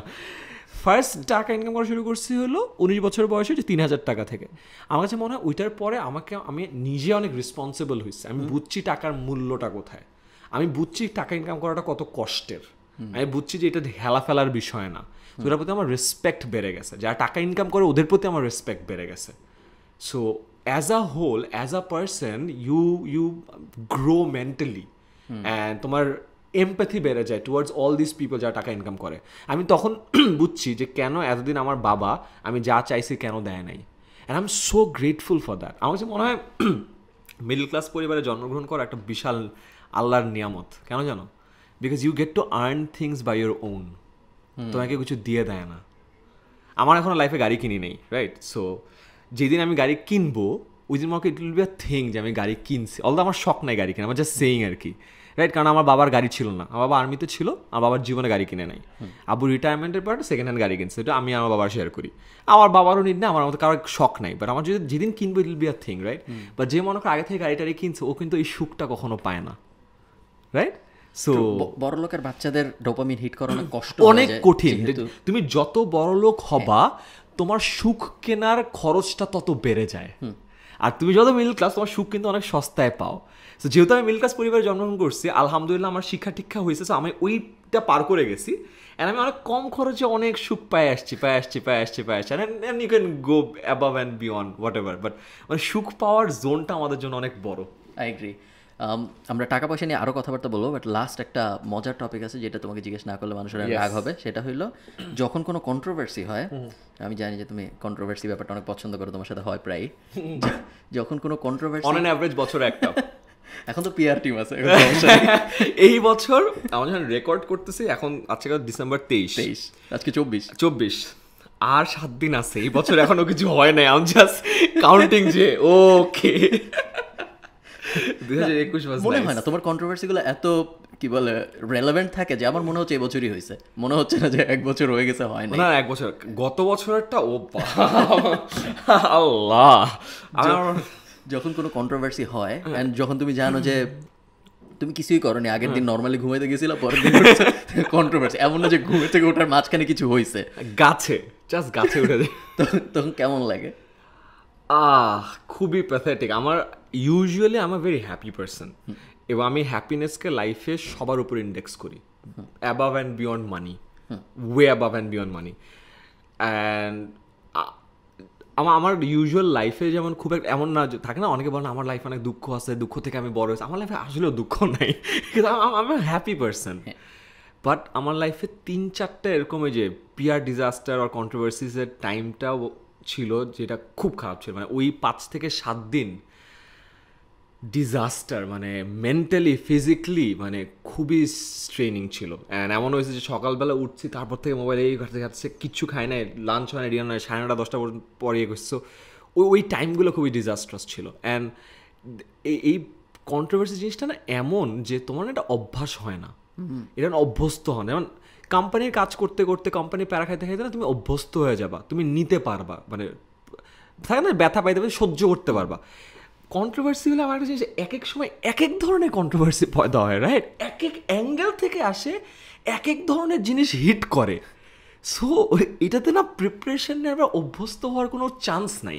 অ্যান্ড প্রতিবারই যখন আসে, প্রতিবারই আমার কাছে মনে আমি একটা নেদা বাচ্চা আমাকে একদম পিছিয়ে দিয়ে গেল, এই টাইমটা হরেবল। মানে তোমার কন্ট্রোভার্সিটা, আমি যেহেতু তোমার ফ্যামিলির কারোর সাথে কানেক্টেড, তোমার কন্ট্রোভার্সিটা তোমার মানে অন্য যাদের সাথে আমি কানেক্টেড তাদেরও অনেক স্ট্রংলি এফেক্ট করছে, তারাও চুপচাপ হয়ে গেছে, তারাও কিছু বলে না এখন ভয়ে, বিকজ তার ভাইয়ের সাথে একসময় একটা কন্ট্রোভার্সি হয়েছে। যেমন সাদমান অনেক কিছুর ব্যাপারে খুবই যে না আমি এটা করবো না, আমি এটা করবো না, বিকজ ও কাছ থেকে দেখছে হোয়াট হ্যাপেন্ড আমার সাথে। সো ওই জিনিসগুলো আর কি। হোয়াট হ্যাপেন্স বাসার ভিতরে কি হয় যখন এরকম কোনো একটা কন্ট্রোভার্সি হয়? তোমার স্কেলে তো আমার কখনো কন্ট্রোভার্সি হয় না, যেহেতু আমি ভালো। না ফারহান অ্যাকচুয়ালি অনেক ভালো, সো হোপফুলি হবে না ইনশাআল্লাহ। আমি I pray this for everyone যে কারো জন্য এই ওই মেন্টাল টর্চারটা না, বিকজ ফিজিক্যাল টর্চার না ইটস বিয়ারেবল ভাই, mental torture is something that is unbearable, just pathetic. অনেক যেটা আমি বলতেছিলাম যে আমার অত হয় না, কিন্তু আমাকে হাইয়েস্ট আমার কন্ট্রোভার্সি বললে আসলে তোমার লেভেলে এটা লাইক নাথিং, মানুষজন গালি দেয় কমেন্ট, এটা হলো আমার কন্ট্রোভার্সি। আই থিংক ইটস আমাদের জেডিতে পড়ে এটা, কন্টেন্ট ক্রিয়েশন করে ইটস আ জেডি, তুমি কিছু গালি খাও। আমার জন্য জেডিতে পড়লো, কিন্তু ধরো আমার মা মাঝে মধ্যে কমেন্টে ধরো 2000 ভালো কমেন্ট একটা গালি, ওই গালিটা মার চোখে পড়লো, গালিও হইতে হবে না, লাইক খারাপ কথা বলছে, নেগেটিভ একটা কমেন্ট, যে ফারহান খালি এটা বললো কেন, হ্যাঁ এটা বললো কেন, তুই বেশি বুঝোস, বেশি বুঝোস, হ্যাঁ ওইটা দেখেও আমার মা নেগেটিভলি এফেক্টেড হয়। এখন আমি যখন এটা কম্পেয়ার করার চেষ্টা করি, যে ধরো তোমাকে একজন বললো যে একটু অ্যাডভান্স লেভেল, আমি জানি না কতটুকু বলা সেফ, আমি শিওর না যে তোমার পিয়ার, হ্যাঁ তোমার বললো মায়েরা ফেলবো, গলা কেটে ফেলবো, শেষ। তো এরকম যখন হয় তখন ফ্যামিলির ভিতরে কি হয়? মেরে ফেলাটা গত বছর একবার হয়েছে, তার আগেরগুলোতে ওরকম হয় নাই। সো গত বছর ওয়াজ ভেরি ডিজাস্ট্রাস। সো এমন হয়েছে আমার ল এনফোর্সমেন্ট এজেন্সি থেকে রীতিমতো কল করছে, মাল্টিপল এজেন্সি থেকে, যে আমরা এই মুভমেন্ট দেখতেছি, তোমার নামে এই হচ্ছে, একটা মুভমেন্ট হইতে পারে, তুমি সাবধান হও। এখান থেকে বসে এই মুভমেন্ট হবে, তুমি সাবধান হও। অ্যান্ড আমার বাবা আর্মিতে ছিল, আমার বাবার ডিজেফাইতেও ছিল, so he knows about all this. So যেটা প্রবলেম, আমার বাবা আমাকে দেখায় না, বাট সেও জানে, কারণ আমি জানি তার কাছেও ইন্টেল যাচ্ছে গত বছরেরটা। সো ওইটা খুব ডিফিকাল্ট ছিল, বিকজ আমি দেখি যে সাডেনলি আমি আসছি, আমার বাবা বলছে যে সিসি ক্যামেরা লাগাচ্ছে কেন, because he got some Intel. ওইটা খুবই ডিজাস্টার ছিল গত বছরের একটা পার্টিকুলার। আগের বারে যেগুলো ছিল ওগুলো লাইফ থ্রেটনিং ছিল না, বাট বাবা মা দেখছে। সো দেখার ফলে যেটা হয় যে ওইবারও একটা ঝামেলা হয়েছে, ওইবারও আমাকে এক ল এনফোর্সমেন্ট এজেন্সিতে নিয়ে যাওয়া হয়েছিল এবং 5 ঘন্টা রাখা হয়েছিল, সো দ্যাট আমি কিছু না করি। আচ্ছা, রাইট। সো একটা খুবই ইন্টারেস্টিং জিনিস আমাকে খুব খাতে করছে, কিছু বলা নাই, মানে খাওয়াইছে দাওয়াইছে। যেহেতু আমার বাবা ডিফেন্সে ছিল, আমি যাই ওই পরিচয়টা দিছি যে ভাই মাইরেন না আমাকে। সো আমি বাবাকে কল দিয়ে গেছিলাম যে বাবা আমাকে যাইতে বলছে, ঠিক আছে যাও। তো খাওয়াইছে দাওয়াইছে। তখন একটা কথা বলছিল যে তখন একটা এগেন আমি নাম না দিই, একটা মুভমেন্ট ছিল। সো মানুষ এক্সপেক্ট করতেছিল যে আমি যেন যাই। তো আমাকে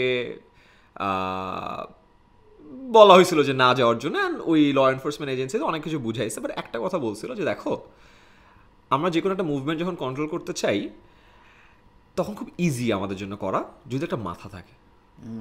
এই মুভমেন্টটা আমাদের কন্ট্রোল করতে একটু বেগ পেতে হচ্ছে, বিকজ মাথা নাই। মানে উনি বেসিক্যালি আমাকে ওইটা বুঝাচ্ছে যে ইউ ক্যান বি দ্য মাথা, তুমি পরের দিন থাকবো এই জায়গাটা। So that was a bit difficult. So এই টাইপের কিছু এক্সপিরিয়েন্স হওয়ার কারণে আমার হালকা একটু মানে বুঝছি যে ও আচ্ছা এই স্টেটে জিনিসপত্র যাইতে পারে, যেটা আমি আগে এক্সপেক্ট করি নাই। আই ওয়াজ আ টিচার, হ্যাঁ আমি পড়াই, আমি অঙ্ক নিয়ে কথা বলি, ইংলিশ নিয়ে কথা বলি, মার্কেটিং নিয়ে কথা বলি, মাঝে মধ্যে টাকা পয়সা নিয়ে কথা বলি, আর মানুষকে বলি যে ভাই পড়ো আর ভালো হও, that's all I do.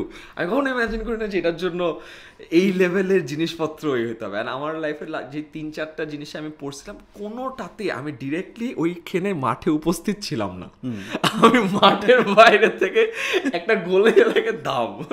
So that was difficult একটু। কখনো কি মনে হয় যে যদি কোম্পানিটা বাংলাদেশে, মানে যদি তুমি বাংলাদেশের না হইতা, যদি তুমি বিদেশের একটা সেলিব্রিটি হইতা, ইনফ্লুয়েন্সার হইতা, জীবন অনেক সহজ হইতো? ওইভাবে ভাবি নাই। আমার লাইফে যে কয়েকবার বিদেশে গেছে, আমার না 3-4 দিনের পরে না খুব একটা ভালো লাগে না। আমার একটু হালকা মানে দেশে আসারই আছে, আমি কখনো ওইভাবে ভাবি নাই। বাট লাস্ট ইনসিডেন্ট আমার একটা খারাপ লাগছে, যে আমার ক্লোজ অনেক মানুষ পোস্ট দিচ্ছিল এইটা বলে যে আমার বিভিন্ন জায়গায় নামাজ পড়তেছি, ওটা ছবি বা এটা ছবি, ওটা পোস্ট করছে যে না এই ছেলেটা তো অনেক ভালো। ওটা আমার খুব খারাপ লাগছে, বিকজ আমি না আমার স্কুল লাইফে ইমামতি করতাম, মানে আমার ফ্রেন্ড সার্কেলের মধ্যে যে হ্যাঁ নামাজ পড়ে, আমার বাবা হইলো ওই মানুষ যে সবসময় ইমামতি করতাম। আমার বাবার কোর্সমেটদের ইমামতি আমার বাবা করে, মুনাজাত আমার বাবা ধরে। সো আমার বাবা খুবই রিলিজিয়াস আছে, সো ওনার কাছে জিনিসটা শিখছি। আমি স্কুল লাইফে আমি ইমামতি করি, কলেজ লাইফে আমি ইমামতি করি, ইউনিভার্সিটি লাইফে আমি ইমামতি করি। সো আমার সব ফ্রেন্ড সার্কেল কিন্তু জানে যে মানে নামাজে বেরিয়েছে যে ও যাবে, কোনো ইমাম লাগলে ও সবাই জানে। অ্যান্ড তখন যখন দেখে সাডেনলি যে আমার এগেনস্টে বলতেছে যে না এ তো নাস্তিক বা এই প্যাকেজের, তারপর লোকজন লিটারেলি নাস্তিক বলতে না বলতে এন ওয়ার্ড এন ওয়ার্ড, আচ্ছা ঠিক আছে। তো তখন লোকজন মানুষ লিটারেলি ছবি পোস্ট করতেছে, এই দেখেন ও নামাজ পড়ে ইভেন্টে, বিভিন্ন থাকে না ইভেন্টের যেটা হয় লেট হয়ে গেছে, আমি ব্যাকস্টেজে যে নামাজ পড়ছি, অনেকে থাকে না যে ছবি টবি তুলে, তো লোকজন ছবি তোলা শুরু করেছে। ওইটা দেখে আমার খুব প্যারা লাগছে যে আমি বুঝলাম না, মানে 28 বছরের লাইফে, লাস্ট ইয়ারে আই ওয়াজ 28, আমি 29, সো 28 বছরের লাইফে আমি অনেক কিছু করছি, অনেক কিছু প্রুভ করতে হয়েছে, রিজেক্ট হয়েছে অল, বাট মানে ধার্মিক হওয়াটা বা এই জিনিসটা এখন প্রুভ করা লাগতেছে, মানে I was very sad about that. এইটা একটু মানে প্যারা খাইছিলাম যে ওকে এটা তো দরকার, মানে থাকে না, আমার কখনো অভিমান হয়নি, কখনো আমি যত কন্ট্রোভার্সি অভিমান হয় না, আমি র্যাশনালাইজ করছিলাম যে কেন মানুষ এটা বলতেছে, একবার অভিমান হয়েছিল, সো এটাই কম, এখন অভিমান নাই, চলে গেছে।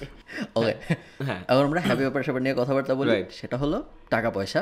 শুরুতে আমরা আমাদের বলা যে 10MS এর ফান্ডিং রাউন্ডগুলোর কি অবস্থা, কি এখন পর্যন্ত আমরা যতটুকু জানি সেটা হলো 10 মিনিট স্কুল একবার 70 লাখ টাকা পাইছিল রবির থেকে। তারপরে আর কত টাকা পয়সা পাইছে না পাইছে, প্রোডাক্ট বেসিক্যালি যা যা শেয়ার করতে পারো, আমাদের অডিয়েন্স সব নাম্বার জানতে আগ্রহী। আচ্ছা, তুমি যা যা শেয়ার করতে পারো তার মধ্যে থেকে। আচ্ছা, সো আমরা ফার্স্ট ইয়ারে 70 লাখ পাইছি, 70 লাখ থেকে একটু কম পাইছি, নট এক্স্যাক্টলি 70 লাখ, বাট এগ্রিমেন্টে বলা থাকে you can disclose, so around that ball park.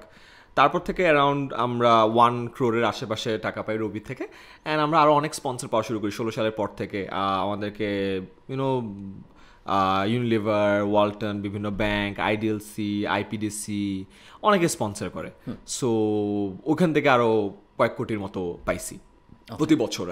So একটা রবির একটা ছিল থোক বরাদ্দ, আমরা জানি ওটা আছে, প্লাস অন টপ অফ এটা ছিল, প্লাস আমরা কিছু প্রজেক্ট করতাম, আমরা জন্য আলাদা স্পন্সর টন্সর নিতাম, অ্যান্ড কিছু এনজিও থেকেও পাইছি, লাইক ইউএসএআইডি থেকে পাইছি অ্যান্ড অল টুকটাক এরকম। So that was the sponsorship amount. আমি কোয়েশ্চেন সহজ করে নিয়ে আসি, নাহলে মানুষ বুঝতে পারবে না। আমাকে বলো, ইনভেস্টর নিলা ফার্স্ট কবে? ইনভেস্টর নিচ্ছি 2021 সালে। এটাই ফার্স্ট ইনভেস্টর? এটা আমাদের ফার্স্ট ইনভেস্টর। আগেরগুলো যেটা ছিল ওগুলো সব স্পন্সর, কোনো ইকুইটি নেই। ওকে, এবার ফার্স্ট ইকুইটি দিলা, রাইট? ইকুইটি দিলা কেন? ইকুইটি দিলাম বিকজ আমরা দেখলাম যে আমাদের গত বছরের রেভিনিউ থেকে এই বছরের রেভিনিউ 8 গুণ গ্রো করছে। আমরা এখন মাসে প্রায় 3 কোটির মতো রেভিনিউ আসতেছে, যেটা আমাদের গত বছরে ছিল বছরে 3 কোটি। রবি থেকে 1 কোটি, বাকি সব কিছু মিলায় আরও 2 কোটির মতো, রাইট? প্যান্ডেমিকের পরে আমরা একটা বই লঞ্চ করি। প্যান্ডেমিকের সময় আমি আমার লাইফে 3বার, একটা ইন্টারেস্টিং হন, আমি লাইফে 3বার ব্রোক হয়েছি কমপ্লিটলি, 0 টাকা একদম। সো তার মধ্যে সেকেন্ড টাইম ব্রোক হয়েছিল গত বছর প্যান্ডেমিকের পরে। আচ্ছা, কারণ আমাদের সবগুলোর টাকা আসতো কোত্থেকে, বড় বড় এমএনসি স্পন্সরশিপের টাকা দিত, এবং আমাদের বিলিং সাইকেল ছিল কোয়ার্টারলি। আচ্ছা, জানুয়ারি, ফেব্রুয়ারি, মার্চ বিল সাবমিট করতাম, জানুয়ারি, ফেব্রুয়ারি, মার্চের টাকা আসতো। আমরা অলওয়েজ 3 মাসের টাকা হাতে রেখে কাজ করতাম। মার্চে যে লকডাউন আসলো, সব কিছু বন্ধ। সো মার্চের বিলটা তো এপ্রিলে জমা দেয়, এপ্রিলে জমা দেয়, তখন কোম্পানি বন্ধ, কেউ টাকা ডিসবার্স করতে পারতেছে না। মে লকডাউন, জুন লকডাউন, আমাদের 2 মাসের টাকা ছিল, এপ্রিল গেছে, মে গেছে, আমাদের কোনো টাকা নেই, লিটারেলি 0। জুন মাসে বেতন দিতে পারবো না, I was down to 0। So মে মাসে, জুন মাসের বেতনটা দিচ্ছি, আমার পার্সোনাল যত ইনকাম ছিল সবার কাছ থেকে টাকা নিয়ে তুলে যেটা হয় বেতন, বাবার কাছ থেকে লোন নিচ্ছি। ইট ওয়াজ ভেরি এম্বারেসিং। কিরকম টাকা লাগতো তখন বেতন দিতে? ওই আমলে আমাদের পার মান্থে বেতনের ছিল কত, 30-35 lakh. So that was the main thing, কারণ বেতন বাদেও আমরা জীবনে বেতনে ডিফল্ট করি নাই। আমাদের রুল হলো 30 তারিখের আগে দিয়ে দেয়া, 2-1 মাসে হয়তো পরের কয়েকদিন পরে গেছে, বাট এটা আমি মেনটেন করার চেষ্টা করি। তখন একটা খুব বাজে অবস্থা হয়েছে, অ্যান্ড বাবার কাছে লোন নিয়েছেন। বাবার বেসিক্যালি যেটা হয়, বাবার তো অ্যাসেটের মধ্যে জিনিসপত্র আছে, বাট আব্বুর ফিক্সড ডিপোজিট আছে, ফিক্সড ডিপোজিট ভেঙে আমাকে টাকা দিছে। সো তারপরের মাসে তো আর কারোর কাছ থেকে নেওয়ারও নাই, কি করবো? সো গত বছর ব্রোক ছিলাম, তো তখন আমরা প্ল্যান করলাম, আচ্ছা লেটস ডু ওয়ান থিং, আমরা দেখি, আমরা একটা বই লঞ্চ করি, দেখি মানুষজন টাকা দেয় কিনা, বিকজ ইটস অ্যাবাউট সার্ভাইভিং। তো আমরা ঘরে বসে স্পোকেন ইংলিশের বইটা লঞ্চ করি 75 টাকা দিয়ে, ইবুক ডাউনলোড করতে পারে, যে ইচ্ছা ডাউনলোড করো, পাইরেসি করো, যা ইচ্ছা তাই করো, আমরা কিছু ভাই দেখি। অ্যান্ড ওই বইটা 1 লাখের বেশি বার মানুষজন ডাউনলোড করছেন, টাকা দিচ্ছে। 1 লাখের বেশি বার ডাউনলোড করছে, 75 লাখ টাকা। অ্যান্ড 2 মাসে বেতন চলে আসছে একটা বই থেকে। I like wow, right? Okay, so এটা তো আগে জানতাম না। থ্যাংক ইউ আল্লাহ, আমাদেরকে বাঁচাইছে। ফার্স্ট অফ অল আল্লাহকে যে বাঁচাইছে। তাহলে আমরা ঠিক আছে, যেহেতু এটা হয়েছে, let's do a course. Second ঘরে বসে স্পোকেন ইংলিশ বইটা বেরোছে, একটা কোর্স বাইর করছি, কোর্সে এখন 1 লাখ এনরোলমেন্ট ক্রস করছে, অ্যান্ড ওটার প্রাইস ছিল 450, so you can multiply and get the amount 5 crore 5.5 crore, so একটা course. I was like okay, and people were loving ইট।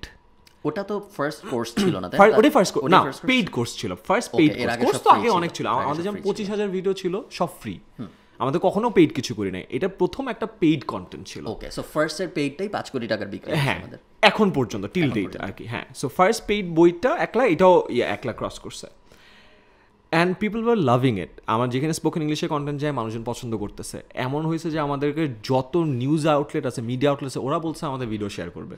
আমাদের এনটিভির সাথে পার্টনারশিপ করা হয়েছিল, ওখানে যেমন মুনজেনের ভিডিওগুলো যাইতো, প্রথম আলোতে যাইতো, রাইট, অ্যান্ড প্রতিটা ভিডিওতে 5 মিলিয়ন 6 মিলিয়ন 7 মিলিয়ন ভিউ হতো। আই লাইক ওয়াও, অ্যান্ড মানুষজন হ্যাপিলি টাকা দিচ্ছে। অ্যান্ড আমরা সার্ভে করছি যে ভাই আপনি টাকা দিচ্ছেন মানে how do you feel, and লোকজন বলছে আপনাদের কোর্সের দাম অনেক কম। তখন আমরাও প্যারা খাই, তুমিও তো লাস্ট দিনটা বলতে 450 টাকায় আমার এটা এত সস্তা কেন? হ্যাঁ, ওয়াও, মানুষজন টাকা দিতে প্যারা খাচ্ছে না, এটা তো জানতাম না। তখন আচ্ছা ঠিক আছে। তারপরে আমার মাথায় আসে যে এইটাই তো করার, বিকজ কোম্পানি আমাকে টাকা দিতে পারতেছে না, আমি যদি নিজেই টাকা দিয়ে ব্যবস্থা করতে পারি, এই কোর্সের টাকা দিয়ে আমি আরও 50,000 ভিডিও বানাতে পারি, I don't need a sponsor, done. So তখন আমি বললাম ঠিক আছে, forget all the sponsors, 5 lakh 10 lakh টাকার যে স্পন্সারগুলো ছিল সব বাদ, এখানে ফোকাস করার দরকার নেই, কোর্সে ফোকাস করো, let's make money by our sales, আমরা নিজেরা সাস্টেনেবল হই। কারণ আমরা যদি সাস্টেনেবল হই, আমরা নিজেদেরকে ফান্ড করতে পারবো, আরও বেশি মানুষকে রিচ আউট করতে পারবো। বিকজ আমাদের 100 জন মানুষের কিন্তু 100 জনকে মনিটাইজ করা লাগে না, 5 জনকে মনিটাইজ করা লাগে, তাহলে তুমি 100 জনকে ফ্রিতে সার্ভ করতে পারো। তারপর আস্তে আস্তে অন্যান্য কোর্স লঞ্চ করা শুরু করলাম, ইট ওয়াজ ডুইং রিলি ওয়েল। ঘরে বসে স্পোকেন ইংলিশের মতো এত বড় না, বাট ভালোই করতেছে। তারপরে যেটা হলো যে এই বছরের শুরুতে 2021-এর শুরু ফেব্রুয়ারিতে সরকার শর্ট সিলেবাস ঘোষণা করলো। সো আমরা একটা ক্র্যাশ কোর্স লঞ্চ করলাম যে শর্ট সিলেবাসের পুরো এইচএসসিটা আমরা কাভার করে দিব, অ্যান্ড প্রাইস কত? 1200 টাকা। আমি ইমাজিন 1200 টাকায় পুরো HSC first year second year complete করে দিব। আমার মনে হয় 400-500 ক্লাস নিছি লাইভে, আমরা সব স্টাডি ম্যাটেরিয়াল দিছি, নোটস দিছি, পিডিএফ দিছি, এক্সাম দিছি, সব কিছু। অ্যান্ড খুবই অবাক করে এখানে 17,000 মানুষ এনরোল করলো এক মাসে, 1200 সো মাল্টিপ্লাই। সো আমরা দেখলাম ও ওয়াও, অ্যান্ড যারা আসছে তারা সবাই বলছে ভাইয়া খুব ভালো। আমরা কখনো এইচএসসি পরীক্ষাতে প্রতি মাসে একটা সাবজেক্টে 1200 টাকা দেওয়া লাগে, সেখানে পুরো এইচএসসি সব সাবজেক্ট 1200 টাকায় শেষ। People were loving it, and তখন আমরা বললাম আচ্ছা তাহলে এসএসসি শর্ট সিলেবাসের জন্য করি, আচ্ছা তখন আচ্ছা বিসিএস এর জন্য করি, আচ্ছা তাহলে ব্যাংক জবসের জন্য করি, ওকে তাহলে অ্যাডমিশনের জন্য করি, অ্যাডমিশনের জন্য করা করি। তো আস্তে আস্তে আমরা আমাদের কন্টেন্ট কোয়ালিটি বেটার করার চেষ্টা করলাম, কারণ ফ্রি তো অলরেডি আসেই, অন টপ অফ ইট আরও বেটার সার্ভিস করে কম্প্রিহেন্সিভ করে কোর্সগুলো লঞ্চ করা শুরু করলাম, অ্যান্ড পিপল আর লাভিং ইট।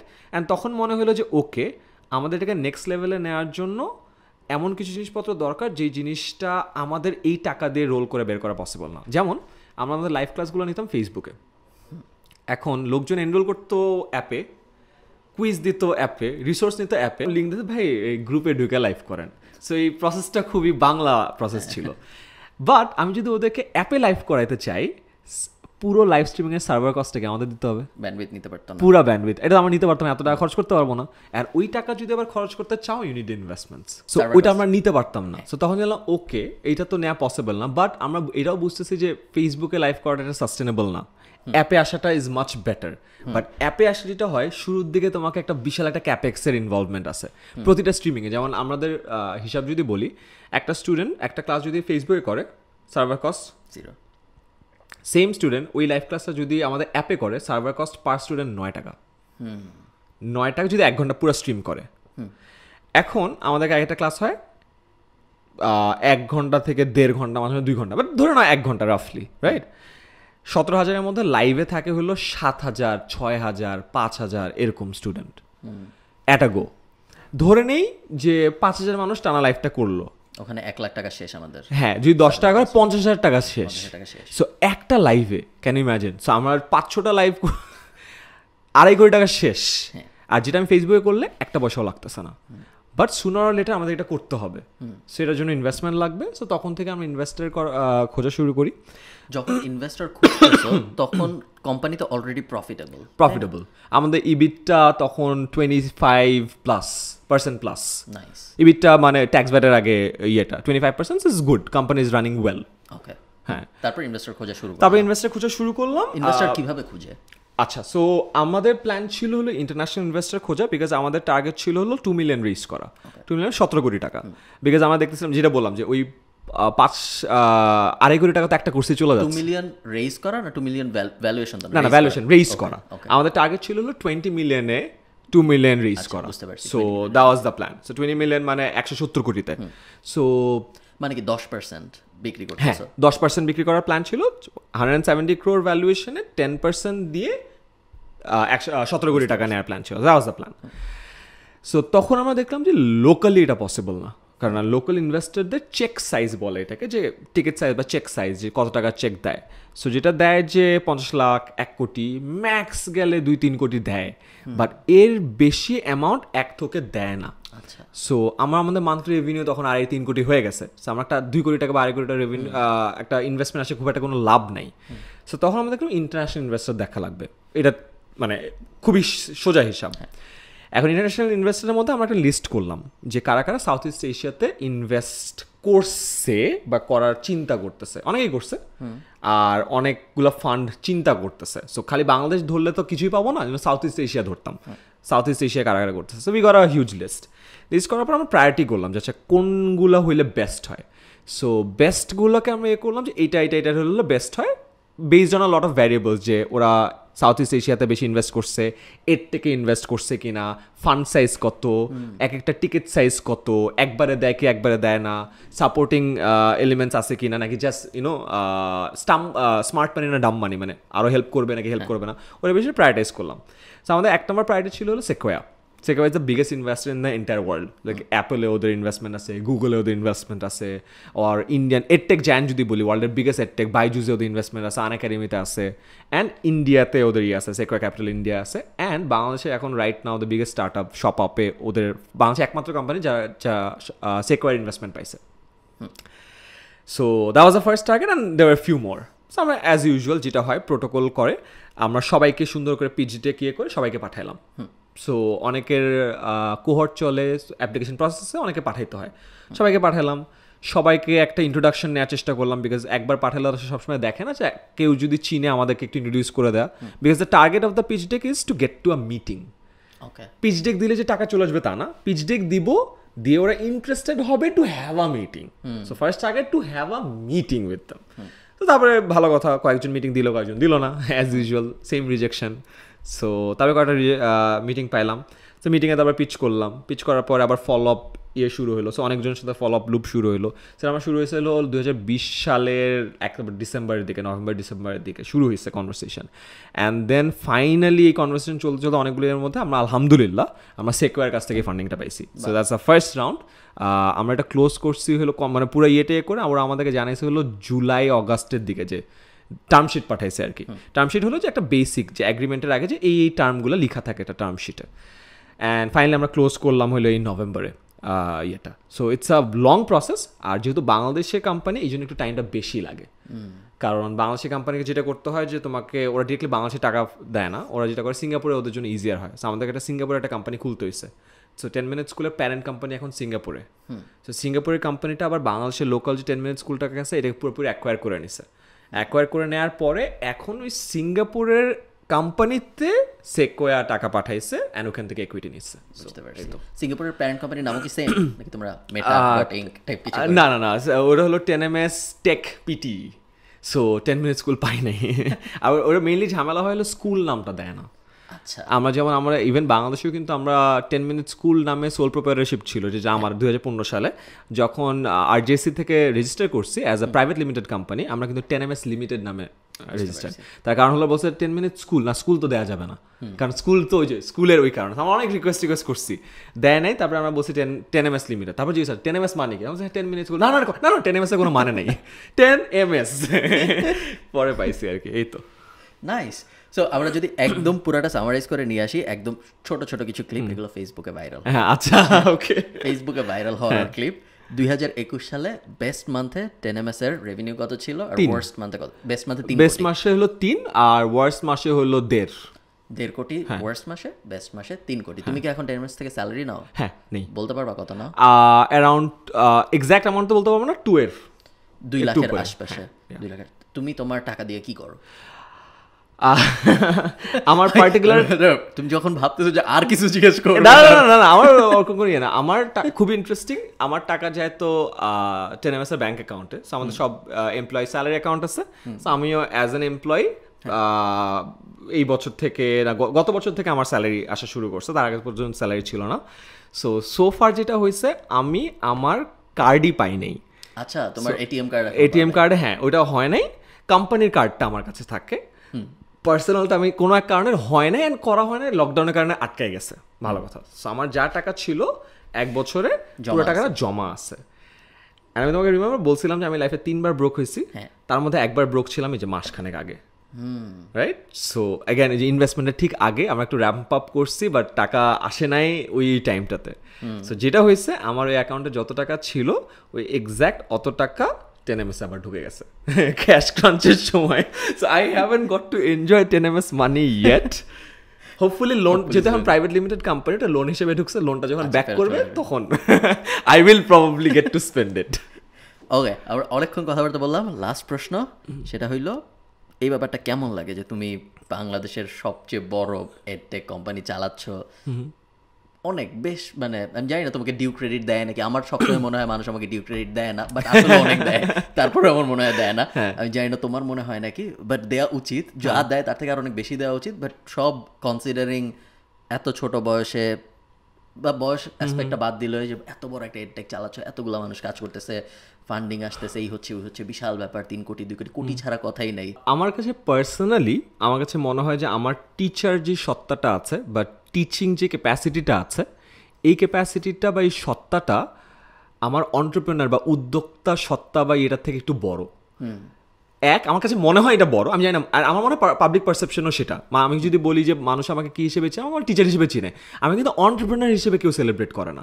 মানে সেলিব্রিটি তখন হয় যখন মানুষ তাকে সেলিব্রেট করে, আর মানুষ তখনই মানুষকে সেলিব্রেট করে যখন মানুষ কিছুটা করে। সো সেলিব্রেশনের তো একটা কিছু লাগে, উপমা লাগে বা কোনো একটা রিজন লাগে। সো আমার কাছে মনে হয় রিজনটা আমার হলো পড়ানো। সো কেউ কিন্তু আমাকে উদ্যোক্তা হিসেবে বা অন্টারপ্রেনার, আচ্ছা না seriously, thank you so much.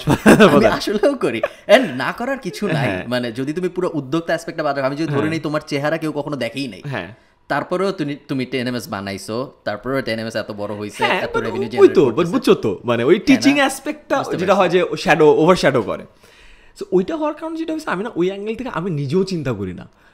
And তুমি যদি আমার পেজ দেখো, আইমান সাদিক পেজটা টেনএমএসের বাদে, আমি চেষ্টা করি যে এটাও একটা সমস্যা ছিল আগে, যে টেনএমএস সব কিছুতে আমাকে থাকা লাগতো, because it was so interconnected যে টেনএমএসের একটা স্পন্সর ও ধরেই নিত যে হ্যাঁ আমি তো ভিডিও বানাই দিব, রাইট? বাট এটা যে দুটো আলাদা জিনিস, এটা মানা খুব ডিফিকাল্ট ছিল। সো গত 1.5 বছর ধরে যেমন আমি 9-10 মিনিটস করি, মানে ওই ডিরেক্টলি ভিডিও করা বা এটা থেকে আলাদা।